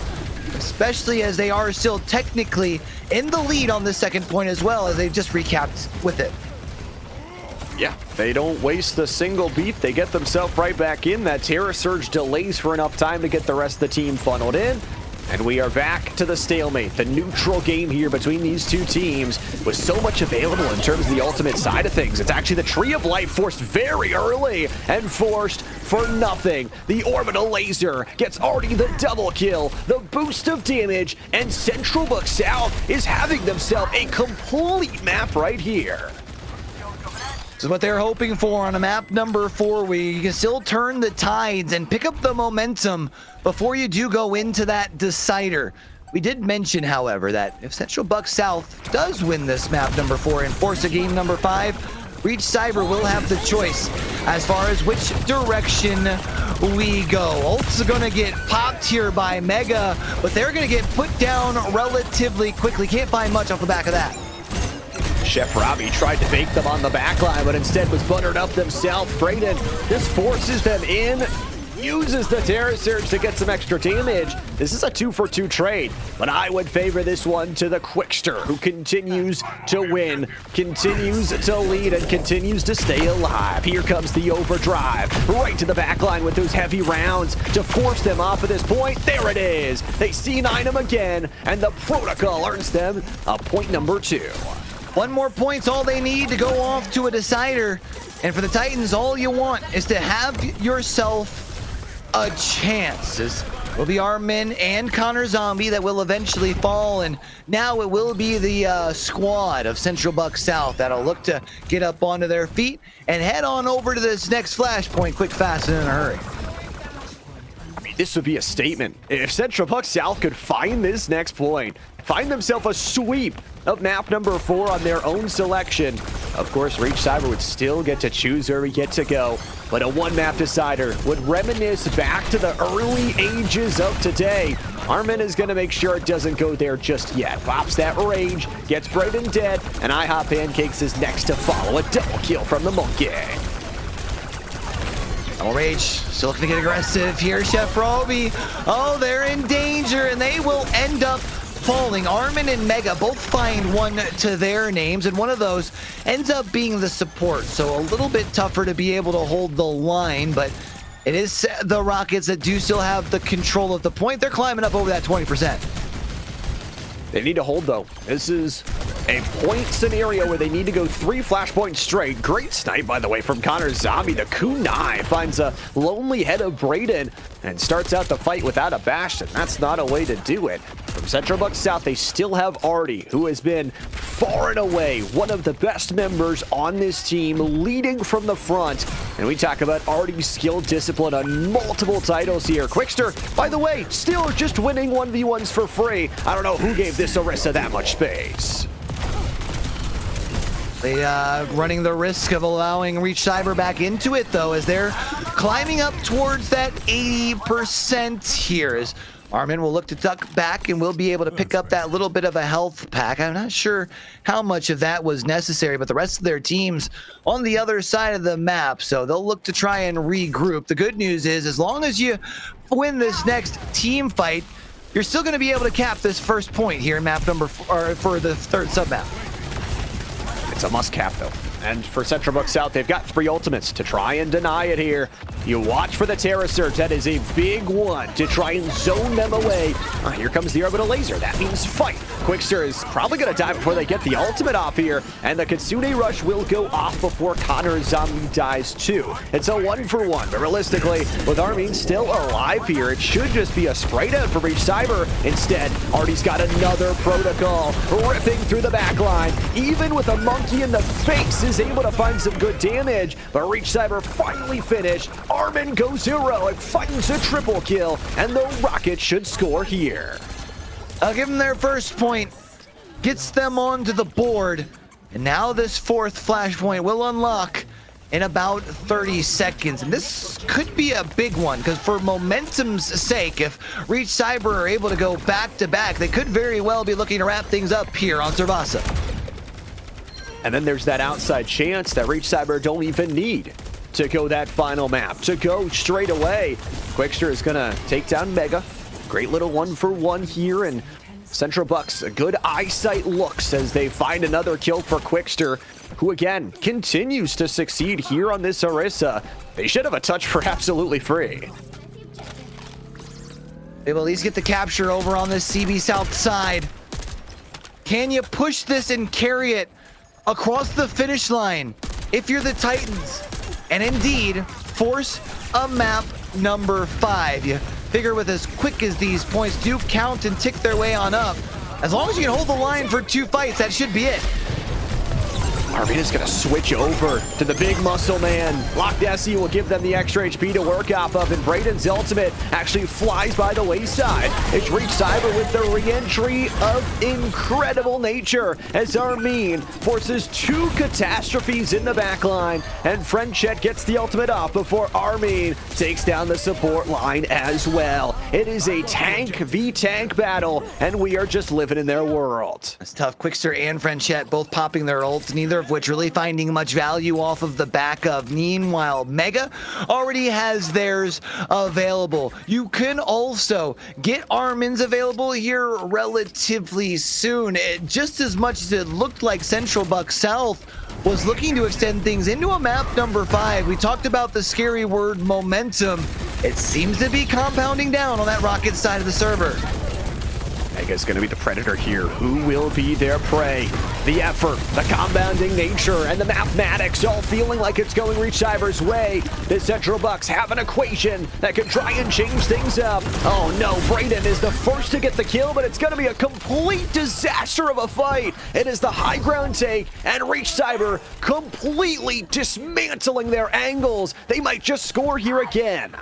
As I say, with them already at 80%, Central Buck South is going to have to double time it just to get a simple touch onto this point, which means they might not get a full 5v5 fight. So that does mean, yeah, actually not even going to worry about pushing onto it itself. That second point will indeed be down to Reach Cyber, which means it all now comes down to this. They are the ones that now hold the pen of their story. Reach Cyber trying to finish this series out, send themselves to the championship. As Central Buck South, they've fought all day, but they need to win the final flashpoint on this map. A cage fight is available for Armin, and look at this backside flag. They have multiple different angles. It's a good look, and they get that cage fight combined with the early Kitsune rush. Artie is going to try and blow them open, but the damage is far from enough. Sure, you get the 1-for-1, but the damage follow-up is so good. Armin finds an extra, and without your Kitsune rush in the backline, it's going to be a lone artillery form to try and hoist them off of the point. It'll work. The Terra Surge forces them out, and Armin's support line is dead. Oh, Armin all by themselves here and surrounded. Going to be able to at least take down the Bastion, but will eventually be taken down by the Orisa. Now Central Buck South, they've got control of this 5th point. They're already a 5th of the way there. There's probably only 2 more fights left if you Reach Cyber. If that, I mean, you look at the ultimates that are left available too, it is just the Vermilion Ascent / Revival. What can Chef Robbie do? Well, Mega's gonna do nothing. What is the Quickster up to? Again, shades of early in this map, finds the 1v1, gets the headshot on the spear, and all of a sudden, Reach Cyber, do they delay, or do they risk a stagger here? Chef Robbie trying to find the close range damage. Instead, it's Central Buck South just holding them. 75%. All you have to do is keep them off of the point. Make sure that the Rockets do not get the control. However, Braden will be the first to fall. Mega and Loch Nessie will be responded with by being put down in their own right. The question is that enough? The Terra Surge into the Fortify. The Quickster does not stay alive long enough here. You get 99%, but everybody else is falling around you. Armin, it's a triple kill, sending Frenchet off the edge.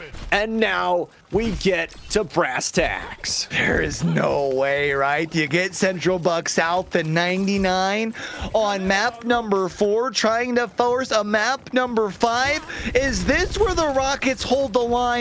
That would be absolutely insane, especially with the fact that they've got now 4 ults available, and Connor Zombies will have theirs in just a moment.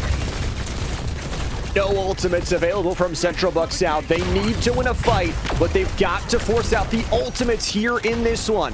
It's just going to be that override protocol to start. Now it's going to be Connor Zombie popping the Kitsune. It's actually a backside look on the Kitsune that'll allow Armin to just go in. Fretjet is dead. Oh, it's the fireball into the backline here. No way. Central Buck South is falling. It's an artillery form, but it's panicked. It's losing. It's another ultimate coming through from Loch Nessie, and Armin just sent Reach Cyber Charter to the championship. Oh, they tried so hard and got so far, but unfortunately, in the end, it just doesn't even matter for Central Buck South. They get stopped on the goal line yet again here in our semifinals, and it will indeed be Reach Cyber who comes out on top, and I can't say that I'm too surprised as it's Armin with the play of the game. My series MVP for sure. I mean, this ultimate right here just goes to show not only the cohesion. You talk about how the rest of the team funneled them into that corridor, and then Armin was just able to go crazy on a diving Winston. Only died 3 times that entire map. 15,000 damage, more than any of his DPSs by his side too. And that is how Reach Cyber Charter does it. The gentleman sweep is enough. And Central Buck South, once again, so close, but yet so far. This is where we point out that on the maps they did well. They were banning Winston. Kind of tough to point out. But yeah, I mean, at the end of the day, you can only ban so many heroes, right? And we had seen from Reach Cyber, they honestly showed quite a depth when it came to their hero pool that really at the end of the day, there's only so many that you can take off the board. So big congratulations to them. Heartbreaking for CB South, because again, we have seen them in 3 separate semifinals, twice falling there, once falling in the grand finals, and I believe that ends their... No, it doesn't end their day for CB South. They do have still, the D3? D2 Valorant. So they still have a chance for at least a state championship. And I think, again, although it's heartbreaking they don't get to lift any of those trophies, I think you go back to what they've been able to accomplish across this year. And if you're a player inside of the Central Buck School District, either one of the schools, it feels like they are just creating the next generation of the best. And for this team, this is still a relatively young team that is still going to get chances to grow over the course of the next couple years. For them to see so many of their teams here at LAN has got to be kind of like proud teacher, proud parent moment to get them all the way out here. Definitely, for sure. So we'll be keeping an eye on that D2 matchup, as that will be on PIEA 02. Might be getting switched to PIEA 01, so don't hold me to that. But we will still have to figure out who's going to be crowned our Division 1 Overwatch champion. We had mentioned that the winner of that last series would be squaring off against Penn Manor. Well, that matchup's going to be next. It's going to be a best of 5, first of 3, whatever you want to call it. And I'm looking down at the time. I know it's already 7:30, so we're going to try and speed things up as quick as possible to set the stage for our last championship of the day over here on the Esport Company Twitch channel. Don't go nowhere. We'll be right back.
Running around like dollars in the wind, bending over backwards just to let you in. I told you that one day ain't never enough. You tell me I hate you, I still call you up. If we don't got trust, we can never have love. I was putting in the hours, I was. But you were calling me a liar, liar, liar, liar, liar. Yeah, I've been putting in the hours, I was. And it's coming down to now and now and now and now and never.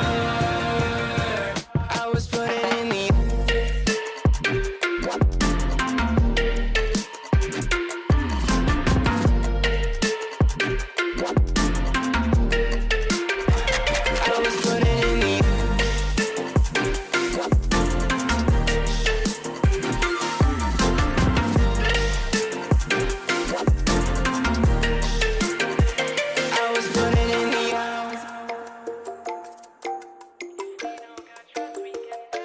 I'm sick of fighting the things that you said. I don't wanna burn all our bridges ahead. I'm tired of going to bed when you left me on red just to turn up the noise in my head. I told you that one day ain't never enough. You tell me I hate you, I still call you up. If we don't got trust, we can never have love. I was putting in the hours, I was. You were calling me a liar, liar, liar, liar, liar. Yeah, I've been putting in the hours, I was. And it's coming down to now and now and now and now and never. I was putting in the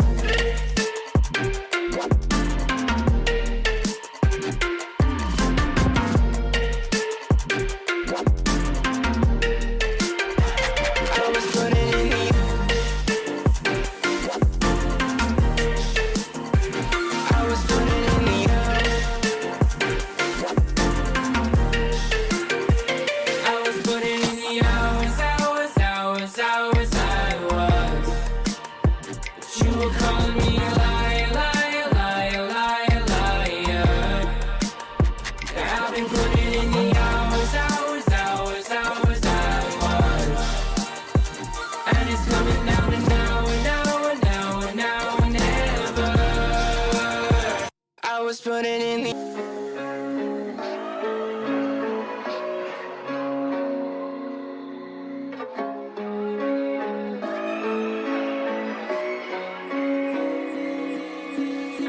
I'm stuck inside of these walls with you.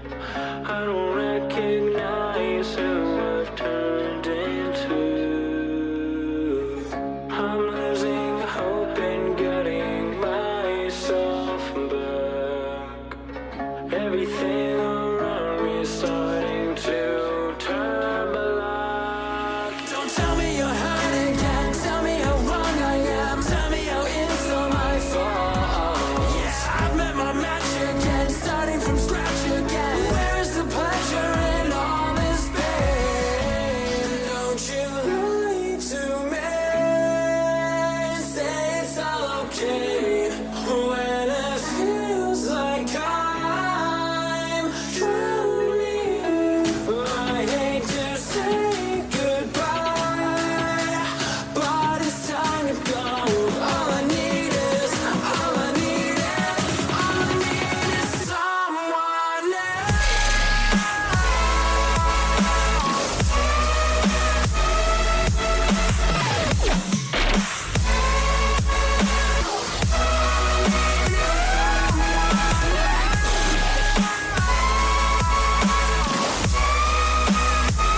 the best of me could have just set me free. Games that you play and just said goodnight. And now I'm beside myself, don't want your fucking help. Let me just go, let me just go. And don't you lie to me and say it's all okay when it feels like I'm drowning. I hate to say goodbye, but it's time to go. All I need is someone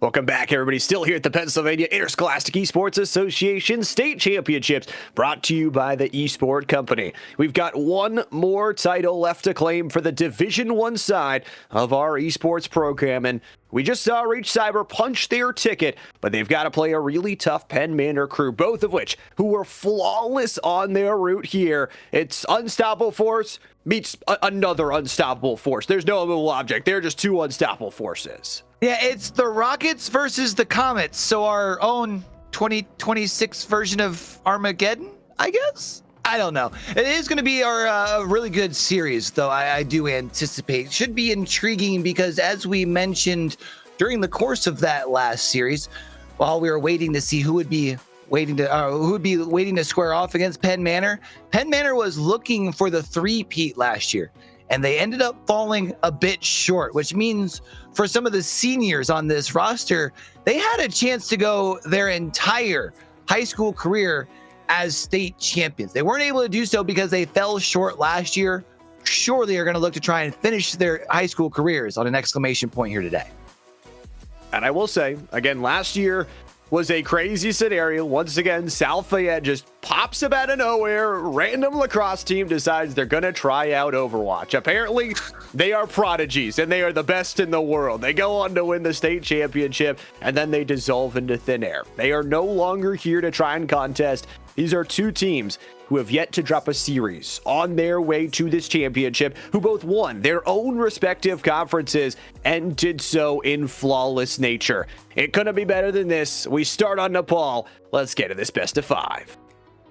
Feels like off to similar territories where we've been to before. Nepal is where we get started. We always talk about it, Llama, when we meet up for some Overwatch. That control play style allows for these two teams to warm up. While maybe not as necessary for Reach Cyber, as they did get through a rather grueling first to three, Penn Manor, surely they warmed up a little bit, but it's different when you get to this stage. So this first map going to be ever so important. I mean, for them too, they're a team that is very quick, and their ruthless nature of winning series is, and we think the same of Reach Cyber. So I think when you talk about fatigue is one thing of these teams getting later and later into the night, I think it would have been crazy to see Artie here in the championship after playing for 6 to 8 hours, 9 hours of whatever they've been playing before. But we'll head on into the bands here. Somebody's got to win, and 4 heroes are not going to be played. Well, I'll tell you who's happy that Artie's not here.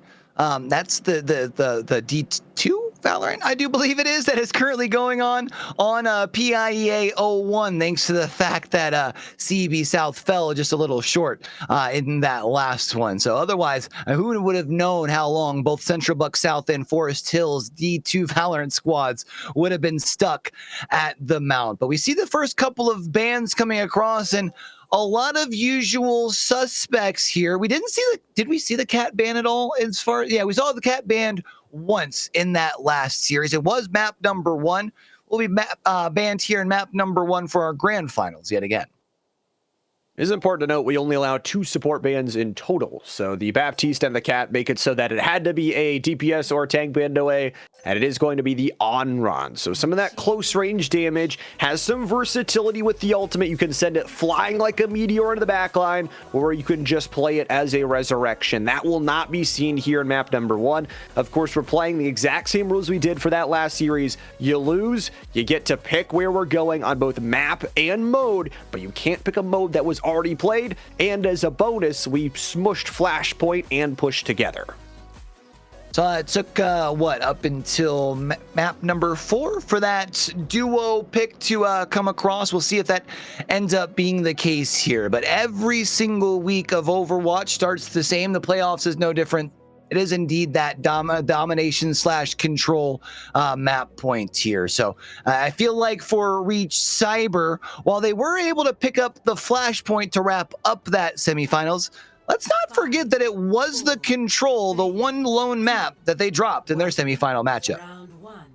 So it'd be a great way to remove some of the instability in the series as well. Give yourself some chances for sure that you know you'll have backfall to look forward to in the further point of the series. We're just playing some diva on diva action. The big change is going to be the Sojourn on either side is combated by the 2 DPSs that are flanked by their each side. So the Tracer and the overall Reaper are the 2 changes. Everything else is the same. It is basically a mirror matchup, and Shunam's going to find a nice kill on Loch Nessie.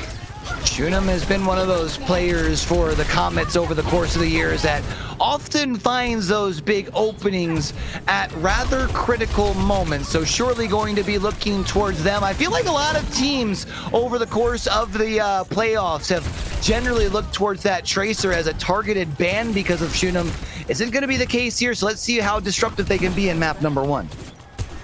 And Manor gets that first touch. We'll see what the Rockets are able to do to try and battle that back. Reach Cyber was very good, I will say, especially in those further maps. Maps number 2, maps number 3, of adapting their composition to what they needed most. And I think the Reaper is actually a little bit better here than the Tracer, but also that would be saying that if it wasn't Shunam on the Tracer, one of the best we have seen across the entire league this year.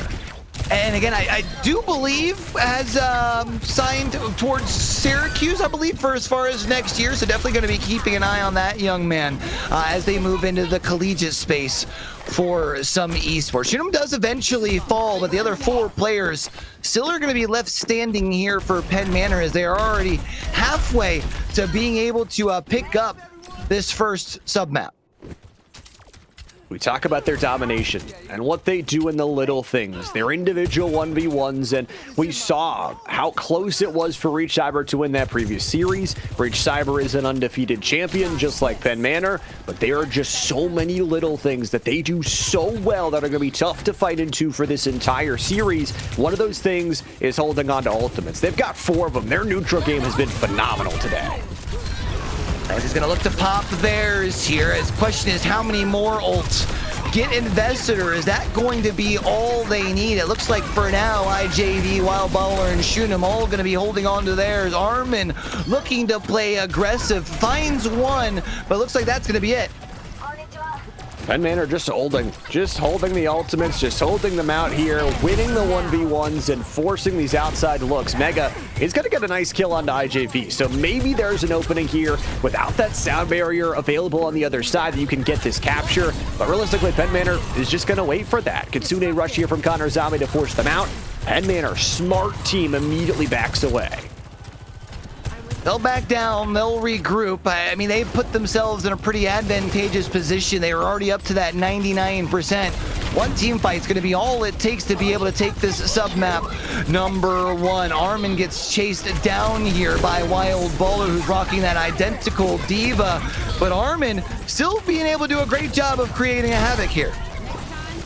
Early sound barrier is going to be dichotomized by the double railgun shot from Mega. It's actually a triple kill from Mega as they find the Sojourn nade takedown rather, and it's Reach Cyber who will get their retake. So Penn Manor showing that they can bleed a little bit here in submap number 1. Penn Manor still sitting on that goal line though, feeling the confidence that the fact of just one more team fight going in their favor.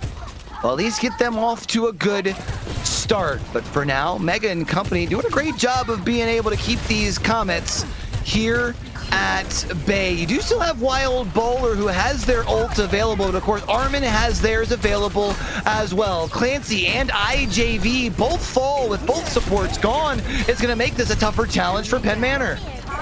Yeah, this overtime fuse is lit, but it doesn't matter. Reach Cyber is very okay holding things away and making sure they can win the team fight. For Penn Manor, the ultimates still aren't very close to coming online. Big Jiffer has a possible overclock, but if you don't get that going, all of a sudden you have Armin, who has the Diva Bomb that can shut down everything. One more fight win might just be enough for Reach Cyber. Imagine that, a team that had just seen the opposition get to the goal line on Flashpoint, and then able to turn things around just to get to this point here in the Grand Finals. If this is how they were to start the Grand Finals, would definitely be some building blocks that they can potentially ride the momentum wave after that. But for now, they still have to get this final 15%. Clancy has already fallen on that Penn Manor side, and they could very well be losing Big Jiffer here in just a moment as well. There it is. The Diva Bomb to go boom takes down the Sojourn, and Reach Cyber, they are staking their claim from 99 to 0. They don't even give them the touch. What an answer from the Rockets as they slam the door shut on submap number 1. It is only submap number 1. Let's not forget that in their semifinal matchup, which was just on stream, we had seen Reach Cyber take submap number 1 on their control, just to hand over those following 2 points to the opposition. Granted, the Rockets were still able to pull off the gentleman's sweep after that, but this Penn Manor squad is a little bit different. If you give them a win that they probably shouldn't have earned, they'll be the type of team that can really build off of the back of that.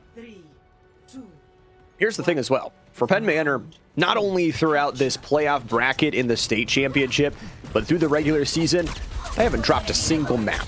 They've been completely flawless up until this point, and Reach Cyber, you could say the same until they play the team that they just met in that semifinal.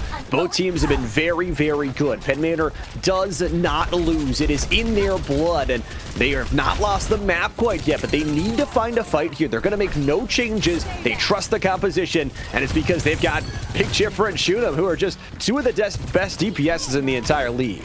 Yeah, I feel like Big Jiffer never gets enough credit because all the talk generally leads towards Shoot'em whenever this Penn Manor squad is on your screens here at PIEA, but Big Jiffer definitely deserves their credit as well. I would even venture to say that Wild Baller, one of our better frontline players as well here in Division 1 PIEA 2. So it's a team where you look at just role by role, they've got strong players. When their communication's on point, they've really showed an ability to flex on the competition, but do they potentially have that pressure of trying to complete the perfect season?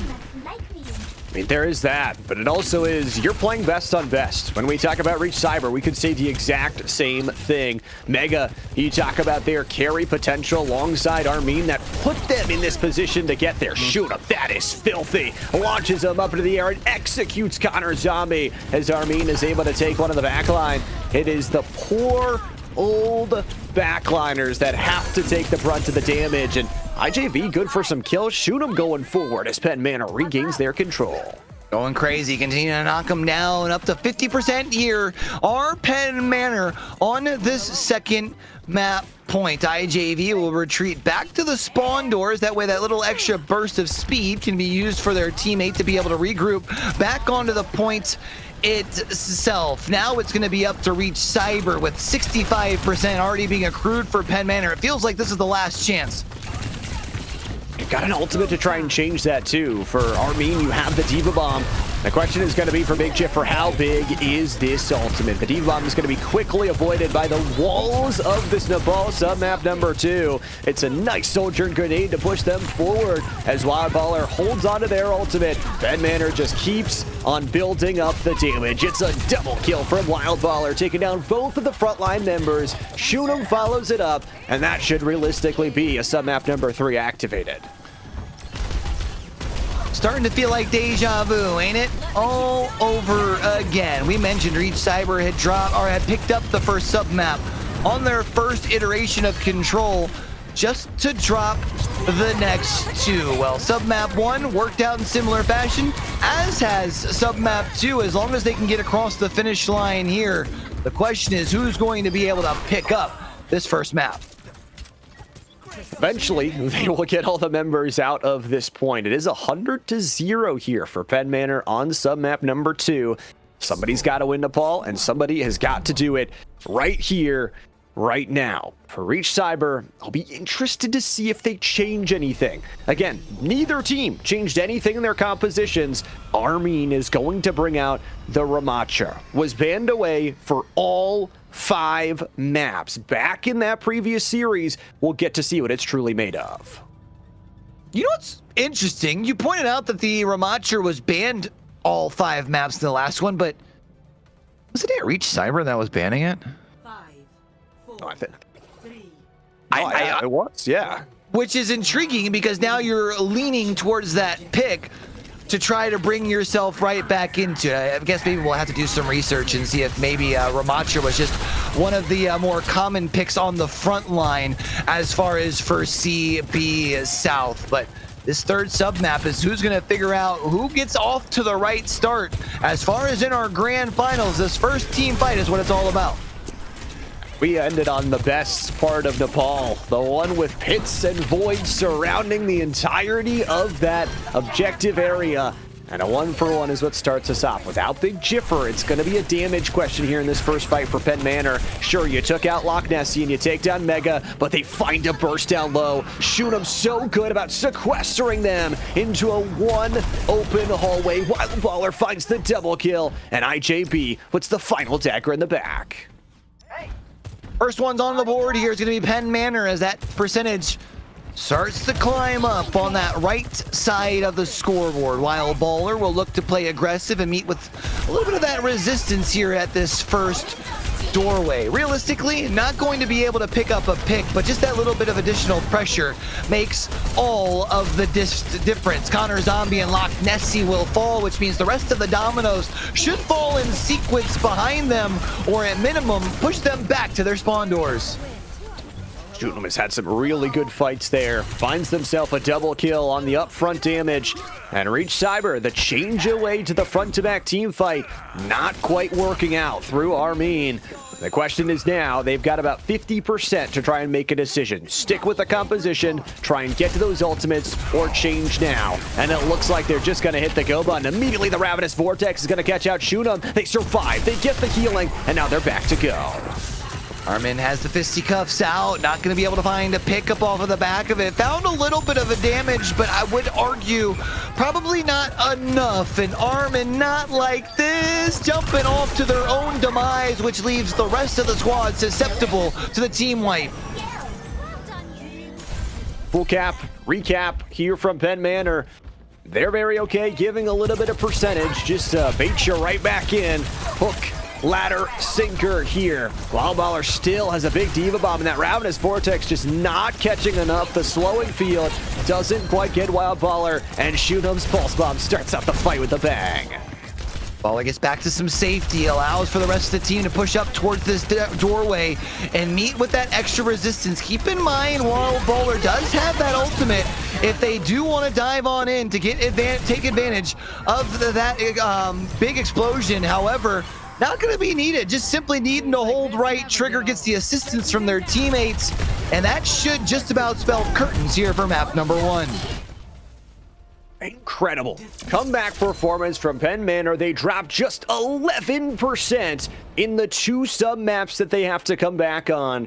Reach Cyber tried to change around the composition, but just couldn't find it. Big Jiffer will earn themselves the play of the game as the Soldier, and we go all the way to sub-map number 3 for a massive overclock ultimate setup.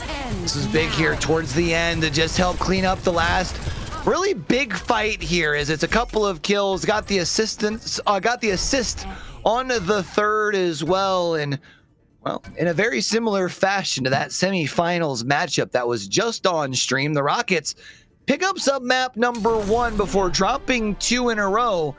That means now they will find themselves behind 0-1 in the series.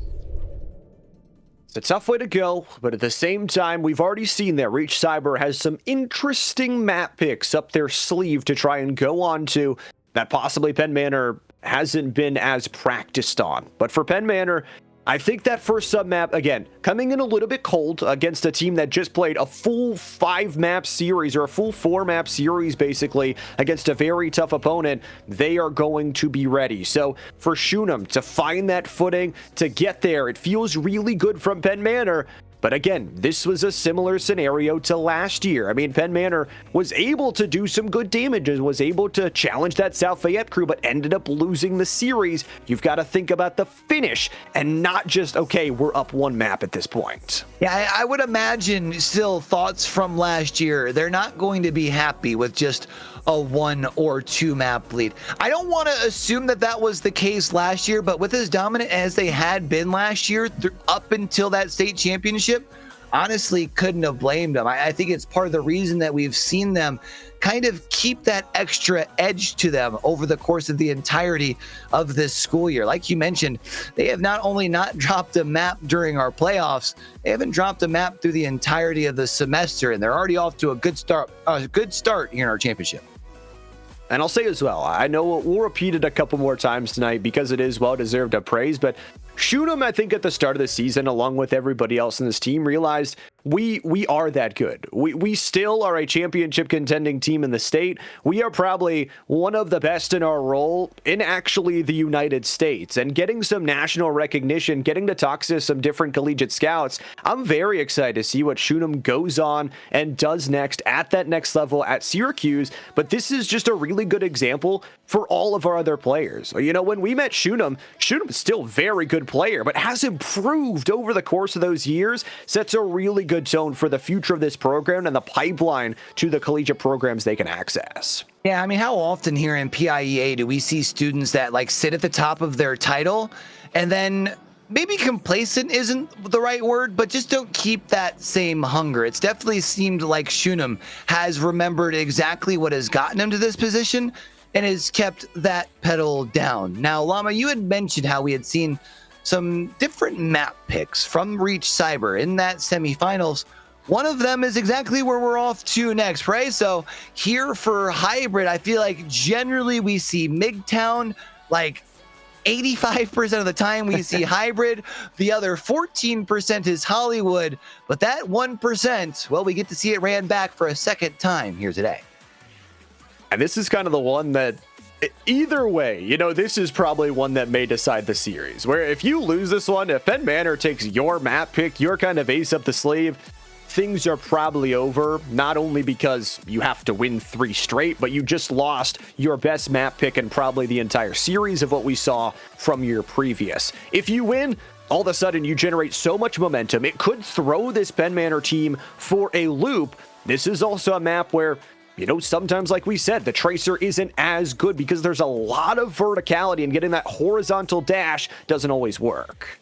There's one thing we know, though. Let's not start talking too crazy as if Shunem is like a tracer one trick, right? Like we know that they have a pretty deep hero pool. We've actually seen some teams that have really tried to focus in on those bans because of Shunem, and then Shunem almost makes it a point to pick almost an off sort of meta damage character and still find ways to pop off. But I think I have to agree with you. I feel like this map number 2 could very well give us a very good inclination as far as how things end. We had seen the Rockets really be able to use Paraiso as the platform to start their comeback in that semifinals. Granted, this Penn Manor squad is a bit different. We have mentioned we haven't seen them lose a map yet. I don't see this being a team that's going to lose 3 straight. I don't either, but again, I mean, we're getting into the wee hours of the night, at least for gaming hours. They're just starting, but for these players that have been playing all day, just to step back from this series and give one big shout out to all of our players across the day that have put in so much time. If they are here at the LAN, They had to earn their spot through 2 regular seasons of play, through fall and spring, through conference finals, and through travel to get here on the day of. Just deserves so much credit across the board from all of our 4 titles. Yeah, and I think one of the things that I have really enjoyed over the course of the last couple of years when it comes to LAN is seeing the continued growth and support of not just like the communities when you talk about like obviously the program managers and the coordinators, coaches and that, but it feels like every LAN we go to, we see more and more parents that are showing up, not just to like support their kid because their kid's enjoying, but are like genuinely bought in and really having fun watching the matches. Definitely something that I feel like I'm missing a little bit working remotely, but hey, sometimes that's just the way the cookie crumbles. Let's get into our bans here, however, as we get prepared for map number 2. I feel like Diva has been one of those front lines that we have been seeing taken off the board with some consistency, so I'm not surprised to see it removed here yet again. Not to keep going back to that South Fayette team, but it felt like the South Fayette parents last year like understood and brought that like lacrosse mom mentality of like, I'm gonna rip somebody's head off because I'm cheering for my team. But yeah, that's the energy we like to see. It's going to be continued energy taking away those 2 tanks. With 2 tanks banned away as well, it means no more tanks can be taken out of the pool. It is going to be the Onron, the Flame Mistress, will be taken off the board as well. Pretty consistent ban as well, and you wondered if we were going to see it after a pretty fair share of dominance in map number 1, and it will indeed be the case. Tracer going to be taken off the board. Can't help but wonder if, or can't help but feel like that's a little targeted. I will say one thing. Shunem at the end of the Elizabethtown series in the conference final had one line. I'm not a Tracer one-trick pony, after decimating them in a 3-0 fashion after they sent in so many targeted bans. So I understand it at a level because it is probably Shunem's best hero, can get so much diversification of the angles with the mobility from the Tracer side. But at the same time, when Shunem gets banned, it almost like it activates Shunem to another level. See what they opt to go with this time around, and does look like it is going to be the Reaper. It is one of those agents that we have seen them be able to find a decent amount of success over the course of the semester.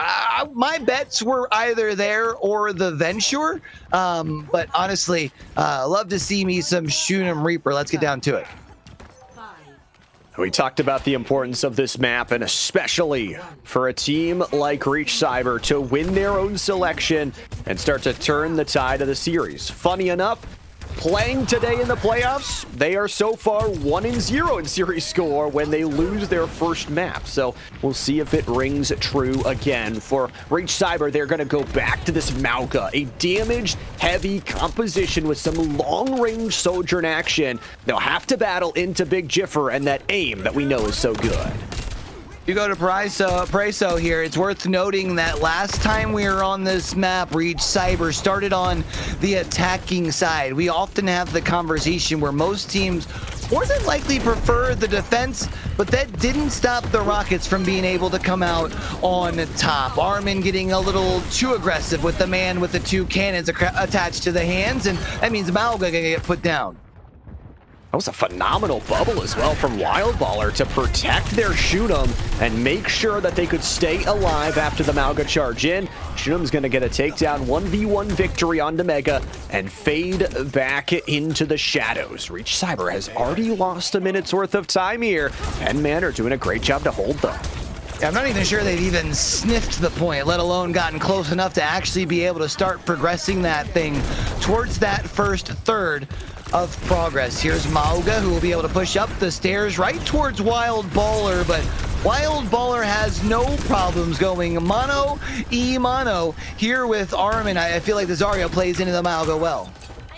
Absolutely. I mean, you get to shield whoever you want, you get that damage boost, and then you have so much to your backside as well to be able to work off of a Shunem and Big Jiffer. That trust that they have in each other is really nice. A nice nade, speaking of which, from Big Jiffer, takes down the chef. No more cooking here. 2 minutes off the board. A late Kitsune rush is going to come through, but with both your DPSs dead, Shunem in the backline with an amazing Death Blossom. They will sign the fight off. Now going to look to push towards the high ground. Maybe going to be able to find another. It will be Big Jiffer who technically gets the credit for that one. As Big Jiffer now looking to get aggressive, will be able to find another. Continued dominance. Shoot 'em again. Big Jiffer by their side. It is the spacing from this Penn Manor team. You look at the knowledge of when they know to jump forward, when they know to sit back on their haunches just a little bit. The other problem for Reach Cyber, they've got no ultimates to work off of. Maybe you get that override protocol from Megan, 15%, but that is still a far ways away. Minute and 15 seconds. That's not too much time here for Reach Cyber, who has not even been able to secure themselves a third of this point, which would make it a relatively easy finish line to get across once the Comets get to the other side of the server. 60 seconds left. Big Jiffer uses their ultimate there to just kind of zone him, which is actually pretty smart. You go 1 for 1 here. Boy, the Kirikos have not been having a fun time. First targets on both of these fights once again. Shoot'em finds a big kill on Mega, and that is going to dice apart their team fight. I mean, Shoot'em's information gathering rate of how far forward they're able to play is going to win this 1v1 after they jump out of the shadows. There goes Chef, and you don't have enough time to delay now. You're going to almost lose your tank. There it is, double kill from Shoot'em. Oh, has the Death Blossom, doesn't get the Penta, but it's far enough to push him away off the triple kill. Yeah, picks up another one there as well. Picks up Connor and Zombie and puts them back into their spawn. Both support characters going to be down, and that could very well spell curtains to this attacking half. With just 10 seconds left, they'll look to try and regroup. Maybe there's a chance that the Malga along with the Reaper can get a touch, but that's all it's going to be, is just a lone touch. The overtime wick is officially lit, and it looks like they're going to send everything but the kitchen sink at Reach Cyber as Penn Manor holds the line. The patience, the execution from this team is far and away better than anything we have seen in the history of PIEA. Penn Manor, successful defense for them. And especially in that last fight, the critical wait is they wait for that cage fight, and then they're like, who's trapped with who, buddy? We've got a Death Blossom just waiting for you to tear you down in the fight. Now Penn Manor, all they've got to do is not even unlock the full payload. They've got to unlock a single section of that payload. Talk all the time about how most teams would probably prefer to start off on the defensive side of a server when it comes to these payload sort of playlist, and this is exactly why. If you're able to make a super obtainable finish line, whether it's only a third of unlocking the cart or even some point before that first checkpoint, a team like Penn Manor will burn away your half while they're on defense and will now look to put their foot onto the throats of the opposition.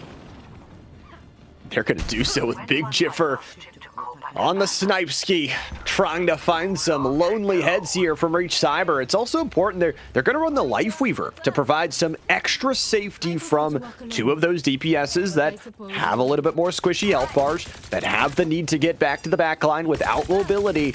On Reach Cyber, they're going to swap over to the Domina. This can be something that works well off of that barrier array to try and play a front-to-back team fight. But if I know Shoot'em, they are drooling at now the fact that that backline is going to be open and fresh for the pickings. Teasing us with the thought of changing over to Bastion. Instead, just reeks out the Reaper one more time. You had mentioned for this Comet squad, all they have to do is pick up a third. They don't even need to unlock the point itself. So they're going to have their hands full over on the Rocket side. Let's see if they can hold the line. You gotta hold for 4 minutes here. And realistically, it all starts with Armin. Their MVP performance back in the semifinals is what has brought Reach Cyber to a point like this. It's just the follow-up. Do you have enough left in the tank? Big Jiffer, a headshot onto Connor Zombie to start things off. We talked about the aim. Big Jiffer, one of the best. There's the nade. 2 players dead. It's the supports. And the DPSs are going to fall next. It's already Control. Shoot'em finds the double kill. And Armin can only watch as Penn Manor puts themselves on championship points. That first third is going to creep on up super fast, and there it is. Championship points has been locked in by Penn Manor. And now for Reach Cyber, they're going to have to take a quick second to allow for calmer heads to be able to prevail before they figure out which map they send us to for map 3. Get to rewatch Shunem's perfect patience on the double kill and then follow-up takedown on the assist from IJV's kill. Really good Death Blossom, really good weight, and I think it just goes to show you that the play of the game for Penn Manor is never a 5-player full wipe. It's never one player clutching up and doing this crazy mojo. It's just, okay, a regular 2K, a routine takedown at the end of the fight. That's because that's how Penn Manor play. Low to the ground, in your face, and some really good Overwatch for them. They are just one map away from claiming themselves state champions. Gotta be feeling good for them, man. Gotta have a whole bunch of motivation heading down the home stretch. But again, for a team, I was trying to even think back to last year. I know I was doing more of the hosting thing. If I'm not mistaken, you were on the actual call for it. I want to say Penn Manor was ahead in that series last year, and unfortunately allowed for the comeback. So they know what it's like to be ahead, to still not be able to lift that trophy. Something tells me they're going to look to try and wrap it up here in map number 3. Yeah, if my mind does remember correctly, again, we're working on a 12-hour day, and this was a year ago, but I believe it was a gentleman's sweep, because we were hyped up. You're like, Penn Manor, oh, they're looking like Penn Manor last year, and then they're like, okay, wait, they're not looking like Penn Manor for a couple maps, but really looking like themselves here, finding team fight after team fight, and I think for Reach Cyber, you think back to maybe your success on that sub-map number 1, back in map number 1, where you were able to find some conversion. It just feels really tough to get not only 3 maps, to get the reverse sweep after all the pressure is on you, but do it against a team that hasn't dropped a map all series long, all season long, all state championship long. It's a lot to ask. I was wondering earlier if maybe there was a sense of pressure of completing the reverse sweep. I just haven't seen it thus far on the server. It just feels like Penn Manor are out playing another series. It doesn't even feel like they're playing with a championship on the line. They're just out playing ranked with the homies right now. It feels like they have fun together, and it feels like the cohesion. Again, this is a team that would not be as good without all of the parts that were a part of it. We are going over to Aatlis for our next map selection, so this could be the one that Penn Manor sweep things away off of. They've looked good so far. Aatlis, another one of those maps that maybe not necessarily seen the most over the course of the season. But you know what? It is a map that gives me a little bit of what I'm hoping for whenever we sign in for some PIEA action. And that's a little bit of diversity. Sign me up. Moving over to Flashpoint, it is a little bit scary, I think, because Penn Manor was able to control, again, those final 2 sub points over on map number 1 very well, get themselves in a good spot to start off this series. But for Penn Manor, they've got one thing in mind, and we said it since the start. They have wanted to win. They have wanted to avenge last year, and this is the chance to do it, not only in this map 3, but do it in one of the quickest map modes you can do it. Do it in one of the quickest map modes that you can do it after being incredibly dominant in map number 2 as well. I would venture to say that if they at least keep up that same momentum that we saw from map number 2, this could very well be our quickest grand finals that we've seen in PIEA in quite some time. And rather fitting for a team that we mentioned could have potentially been looking at a 4-time back-to-back champion had it not been for last year. And knowing that they're so close now, they're just going to go out and take what's theirs. Go back to the teamwork and what they've been able to accomplish. I'm kind of surprised that all 5 of these players didn't get immediately signed to Syracuse together because of how well they work together, how individually skilled each of them are. And again, I always go back to say, we will only see these 2 teams in their current iteration at this point in history. At some point, they will change. At some point, they will go on to graduate. Pieces and places will move around. But this Penn Manor team has improved over the course of 3 years, and every single gear in the machine just looks like it's absolutely flowing at 100% efficiency. And if there's one thing that I can probably imagine that at least the parents from Penn Manor are most excited about this year, I haven't called a Penn Trafford once. Hey, let's go. Get ready for map number 3. No, but yeah, you mentioned it. This team from Penn Manor, they have looked so phenomenal over the course of the years. A lot of teams, when they sit atop of PIEA, kind of just get comfortable being the best and don't look to continue to improve. That just hasn't been the case. Even Shunem, I feel like, gets better week after week. So at this point, you're one map away trying to complete the perfect season. You didn't come this far, just come this far. And I think as well, you talk about Shunem, we're going to be talking about Shunem for years after this into the history books and what they were able to do. And I think in terms of prominence and what they've been able to at least get to at their current level, I think like Pigby level almost of getting to basically a professional collegiate roster, getting top 32 rather in RLCS, almost to that level already, getting signed to Syracuse. And these are the players we're going to be talking about for years to come. But it also means that Penn Manor, there's a thought kind of in the back of my head of who's the next Penn Manor team? Who is going to be the team that steps up after them, after this squad is graduated and done? I know when we got to talk with this squad last year, I believe it was after the conference championships.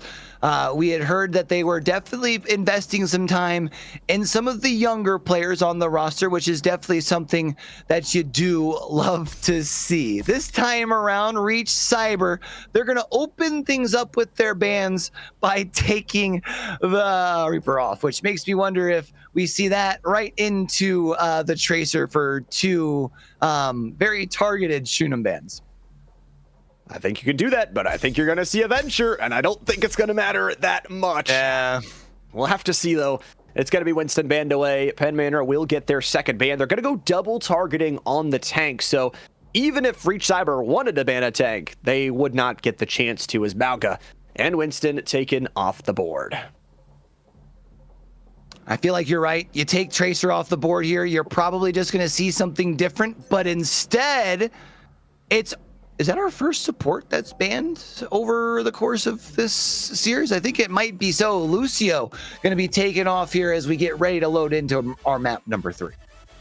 I mean, the sound barrier is tough to beat, and literally just pushing players off, making sure there's that separation.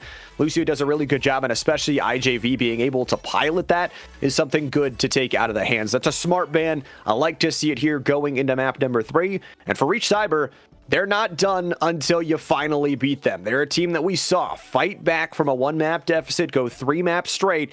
Did they just lose their best map that they played in the previous semifinals? Probably, but they've got another chance to do it right here in Flashpoint, and they're going to give their all. We saw them on Flashpoint in the last semifinals. I would not want to play that team.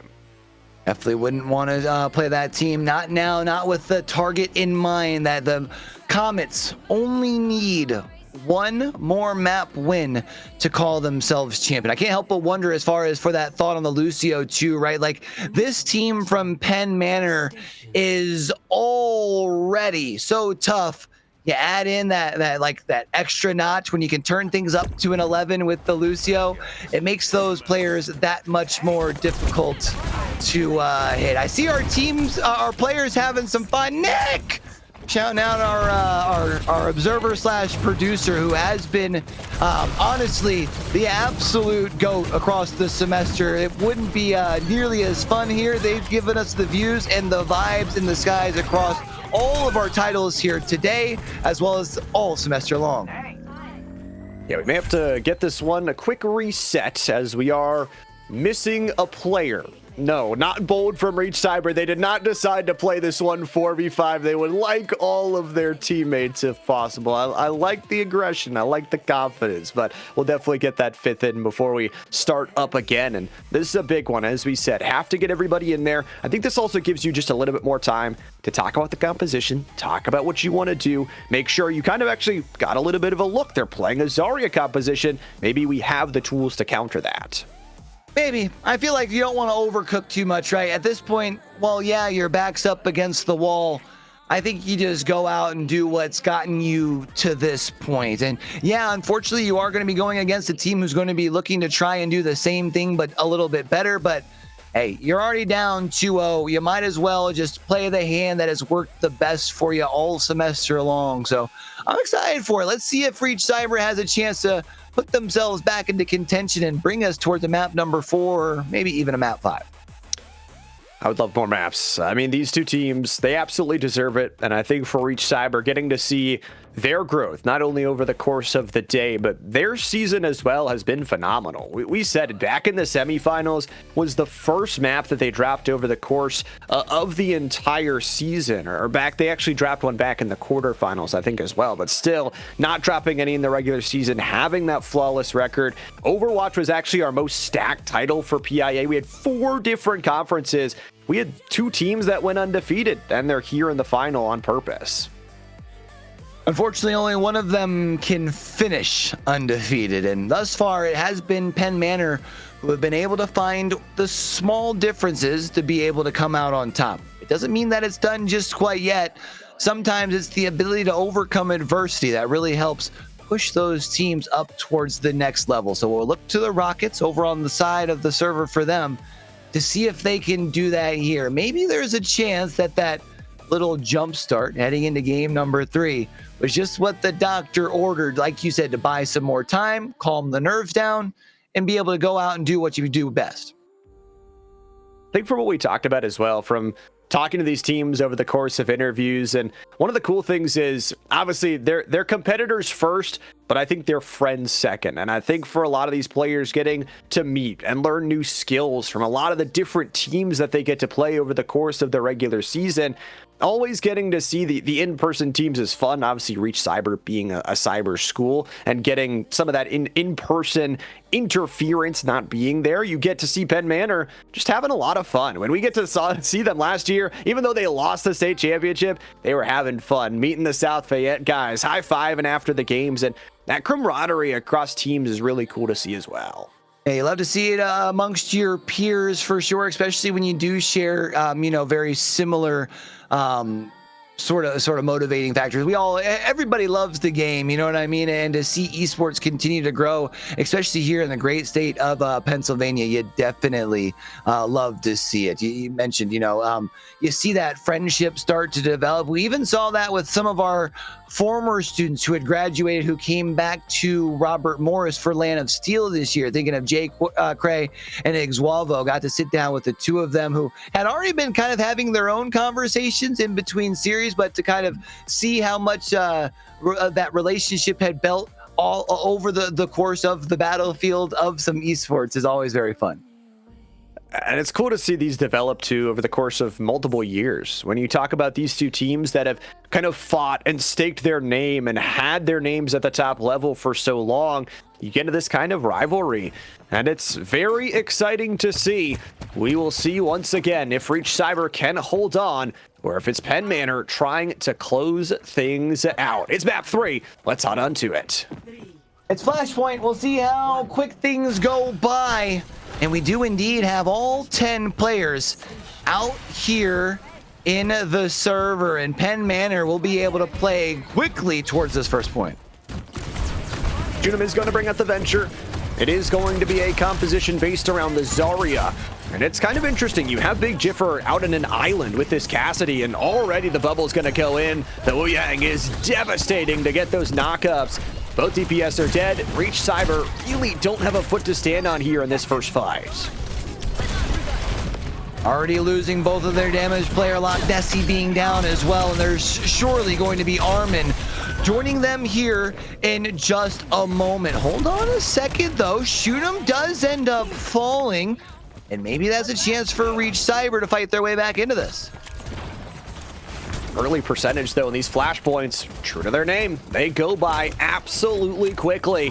Shunem is already 35% away from those seismic shocks in the ultimate, and you wonder for the D.Va dive-in for Armin, is it enough to get the damage? Not really. You get the contest, you get Wild Baller dead. This is a great change-up as Mega earns themselves the sniping kill. That is tough here as continue to be able to see Reach Cyber add to their tally. Maybe there's a chance with the pace in which these points continue to tick up that maybe they can steal this first one. Of course, as I say it, the Comets have been able to secure their way back onto the point, and they will start ticking back up on their side.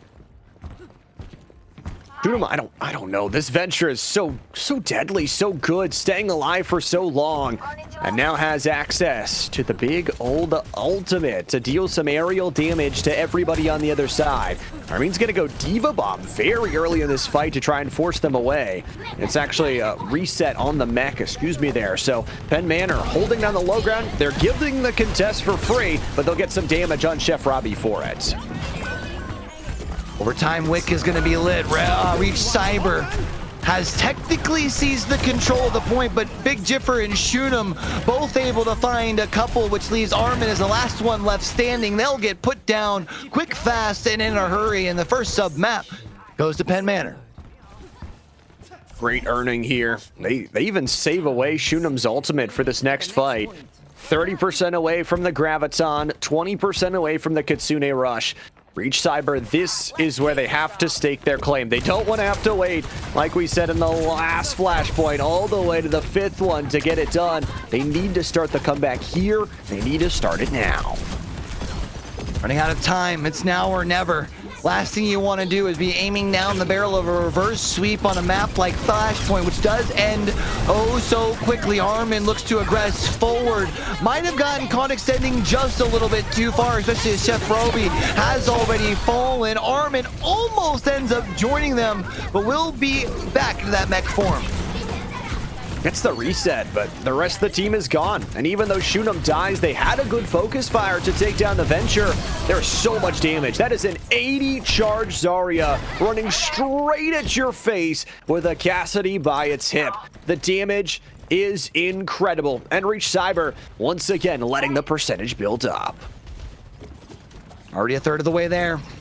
They call it Flashpoint for a reason. It goes by quickly. The D.Va finds Shunem isolated, but is not going to be able to find the pick. Shunem finds that health pack and looks to chase him down. Baller just holding on to this ultimate, still 40 charge as a remainder from that last fight. Holding on to one more bubble as well. Here comes the Kitsune Rush. Connor Zombie needs to stay alive to back this one up as Mega tries to work from the front line. It's good, but there comes the Graviton. Combine it with Big Jiffer's ultimate. It's a double kill. Shunem finds their own double, and it's everybody dying. A team kill, and Penn Manor just one flashpoint away from a trophy. Oh, they said just how clean they've been able to keep the sheet throughout the course of the semester. One more flashpoint, and they will indeed finish the perfect semester after falling just a little shy last year of the three-peat. Being able to add another trophy to their trophy case surely is what they started the season in the back of their mind, and now just 1 point away. They can feel it now. They don't have any ultimates, though, to work off of, so this neutral game has to be solid. Chef Robbie and Loch Nessie both with an ultimate of their own right to try and hold the line, to try and keep them away as Armin brings back the Ramatra. It worked on the last series, but fell flat when he tried to change to it back in map number 1. Is it enough here? Definite ultimate advantages going to Reach Cyber. They bring it in. Armin fights the double kill. Both supports will die to the fisticuffs. And Chef Robbie's ultimate fans the flames as Armin fights the triple kill. All right, picking up a little some as it doesn't slow down Shunem as they'll get aggressive. They look to dig up underneath, but eventually they also end up 6 feet deep. Shunem does have that ult available, as does IJV, and Clancy not too far away from having theirs available too. It feels like Penn Manor still going to be on the verge of being able to complete the sweep here momentarily. Gotta wait for the perfect time, though. Clancy still 10% away from that Kitsune rush. Mega has an overclock that could shut it down from some really good railgun shots, but Chef Robbie is dead. The fisticuffs from Big Jif for good. Here comes the wave from IJV. Just send it in here, pushing the pressure. Clancy's gonna get the Kitsune. The backline tectonics, ripping through the health bars. Shoot him finds the solo, but it is far away enough. Armin has no real healing left to go. They'll fall to the wayside as Clancy yoinks the kill. Gives him control of the point. They are 2/3 of the way there over on that Rockets side of the server, however. So if you can find a way to get one more team wipe before the comments are up to that 100%, it feels like you should at least be able to take this first sub map. Granted, you still have some more work to go, but it feels good to get that first point on the board. Need to get something. And Manor has controlled it and shoot him. Oh, that is a dirty backstab as Mega falls to the wayside. There will be no overclock here in this team fight. You will have to wait, bide the patience, and for Reach Cyber, they are running out of time. 60% there. One more team fight probably feels like all it's going to take here for Penn Manor, and they have been dominant, not just being able to take map after map, but to be able to take series after series in the dominant fashion that they have. And again, they weren't able to get the three-peat, but to be able to finish with an exclamation point here for the seniors from Penn Manor has to have them feeling good. But hold on just a minute, Armin ain't done yet. Big ultimate coming through. The big old purple storm will eat everyone alive, including multiple ultimates coming from Penn Manor. Reach Cyber is fighting. They will not go quietly into the silent night. They used everything they had, though, and it means Shunam's ultimate, what poetic nature it could be the thing that ends the series. 8% left, though. You still have to find a way to get a touch. They should be able to do just that. There it is. Shunam looks to get aggressive. There is going to be the ult popped as well. Have you been able to find a first pick? Yeah, it's Loch Nessie, one of your supports that will fall. Will be Shunam, who looks to dig up underneath. Can you find one more frag? Yes, indeed you can. That's Connor Zombie out. Shunam going nuclear. It is just one standing in their way. There's the touch. The fuse is done. And Penn Manor, last year wasn't enough, but just like the dinosaurs of old, they will execute their way to the victory. 3-0 is the sweep count, and Penn Manor is your Division 1 Overwatch State Champions. They might have had to wait as they watch champion after champion be crowned at the mounts. But you know what they say, you save the best for last. And they were able to do so in dominant and convincing fashion. 3 straight maps, and as you said, to be able to put themselves back on top in Overwatch for Division 1 here at the PIEA. Reach Cyber, they fought. They earned their right to play here in this championship, but led by Shunam at the front line, every single one of those 5 members from Penn Manor worked insanely well together. They smashed that map number 2 that Reach Cyber had performed on so well in the semifinals. And after stumbling in sub map number 1 all the way back in map number 1, they never look back, only in the windshield, never to the rearview mirror. Didn't need to maybe prove the same point of not being a one-trick. Allowed their performance out on the server to show just that. Tracer in map number 1, Dominant on the Reaper in map number 2. We figured there was a good chance that the Venture was coming out in map number 3, and that is exactly how it broke down. They're able to crown themselves champions, and, well, believe it or not, Llama, I know we've been here for quite a bit of time, but that wraps things up. We've crowned ourselves a Valorant champion today. We've crowned ourselves an Overwatch D1 champion today. We've also sent some teams off to finish their grand finals on some other channels as well. I mean, what? Overall, I think it's like 12 champions crowned plus the Super Smash Brothers stuff. What a great way to be able to wind down the semester. mean, it was awesome getting to see not only all of our championships, but also I'd like to give a shout out to all those new titles and all those new students that have been active inside of those titles. We added Marvel Rivals. We added Fortnite this year. I know you and I were covering that one and the state championships for that one earlier on. I'll say, Q, at some point over the next couple of years, we have to get the Fortnite players at LAN to play their final lobby at some point. Yeah, definitely hopes and dreams for the future for sure. I mean, we've continued to see PIEA grow over the years, which, speaking of, first off, it's your first time through over here on the Esport Company Twitch channel. Make sure you're hitting that follow button down below and turning those notifications on. That way we can catch you back here next year as we kick off another semester of scholastic esports fun here in the great state of Pennsylvania. But not just that, make sure you guys are locked in over on social medias and getting in the Discord as well, as we do have some exciting news heading out over the airwaves over the course of the summer as well. Llama, unfortunately, that does spell the end for us here for the semester and for the school year here for PIEA. But the good news is there's another school year here in just a matter of a couple of months. We appreciate each and every one of you guys for tuning in, but I want to make sure that we're also giving a big shout out to the man behind the curtains, because Llama and I, we do indeed have the easy job. We show up, we get excited about pixels. It's that man down there at the bottom of your screen, Nick NCS, who gives us the views, the vibes, the eyes in the skies, and also does a lot of the admin work in the background as well. Really, truly the GOAT to make sure that things run smoothly over here at PIEA. Also, make sure whenever you see your teachers and faculty around the school that stay around and, volunteer their time to allow you guys to have an opportunity like this after school, make sure you give them a high five for me as well. All right. We appreciate you guys for tuning in.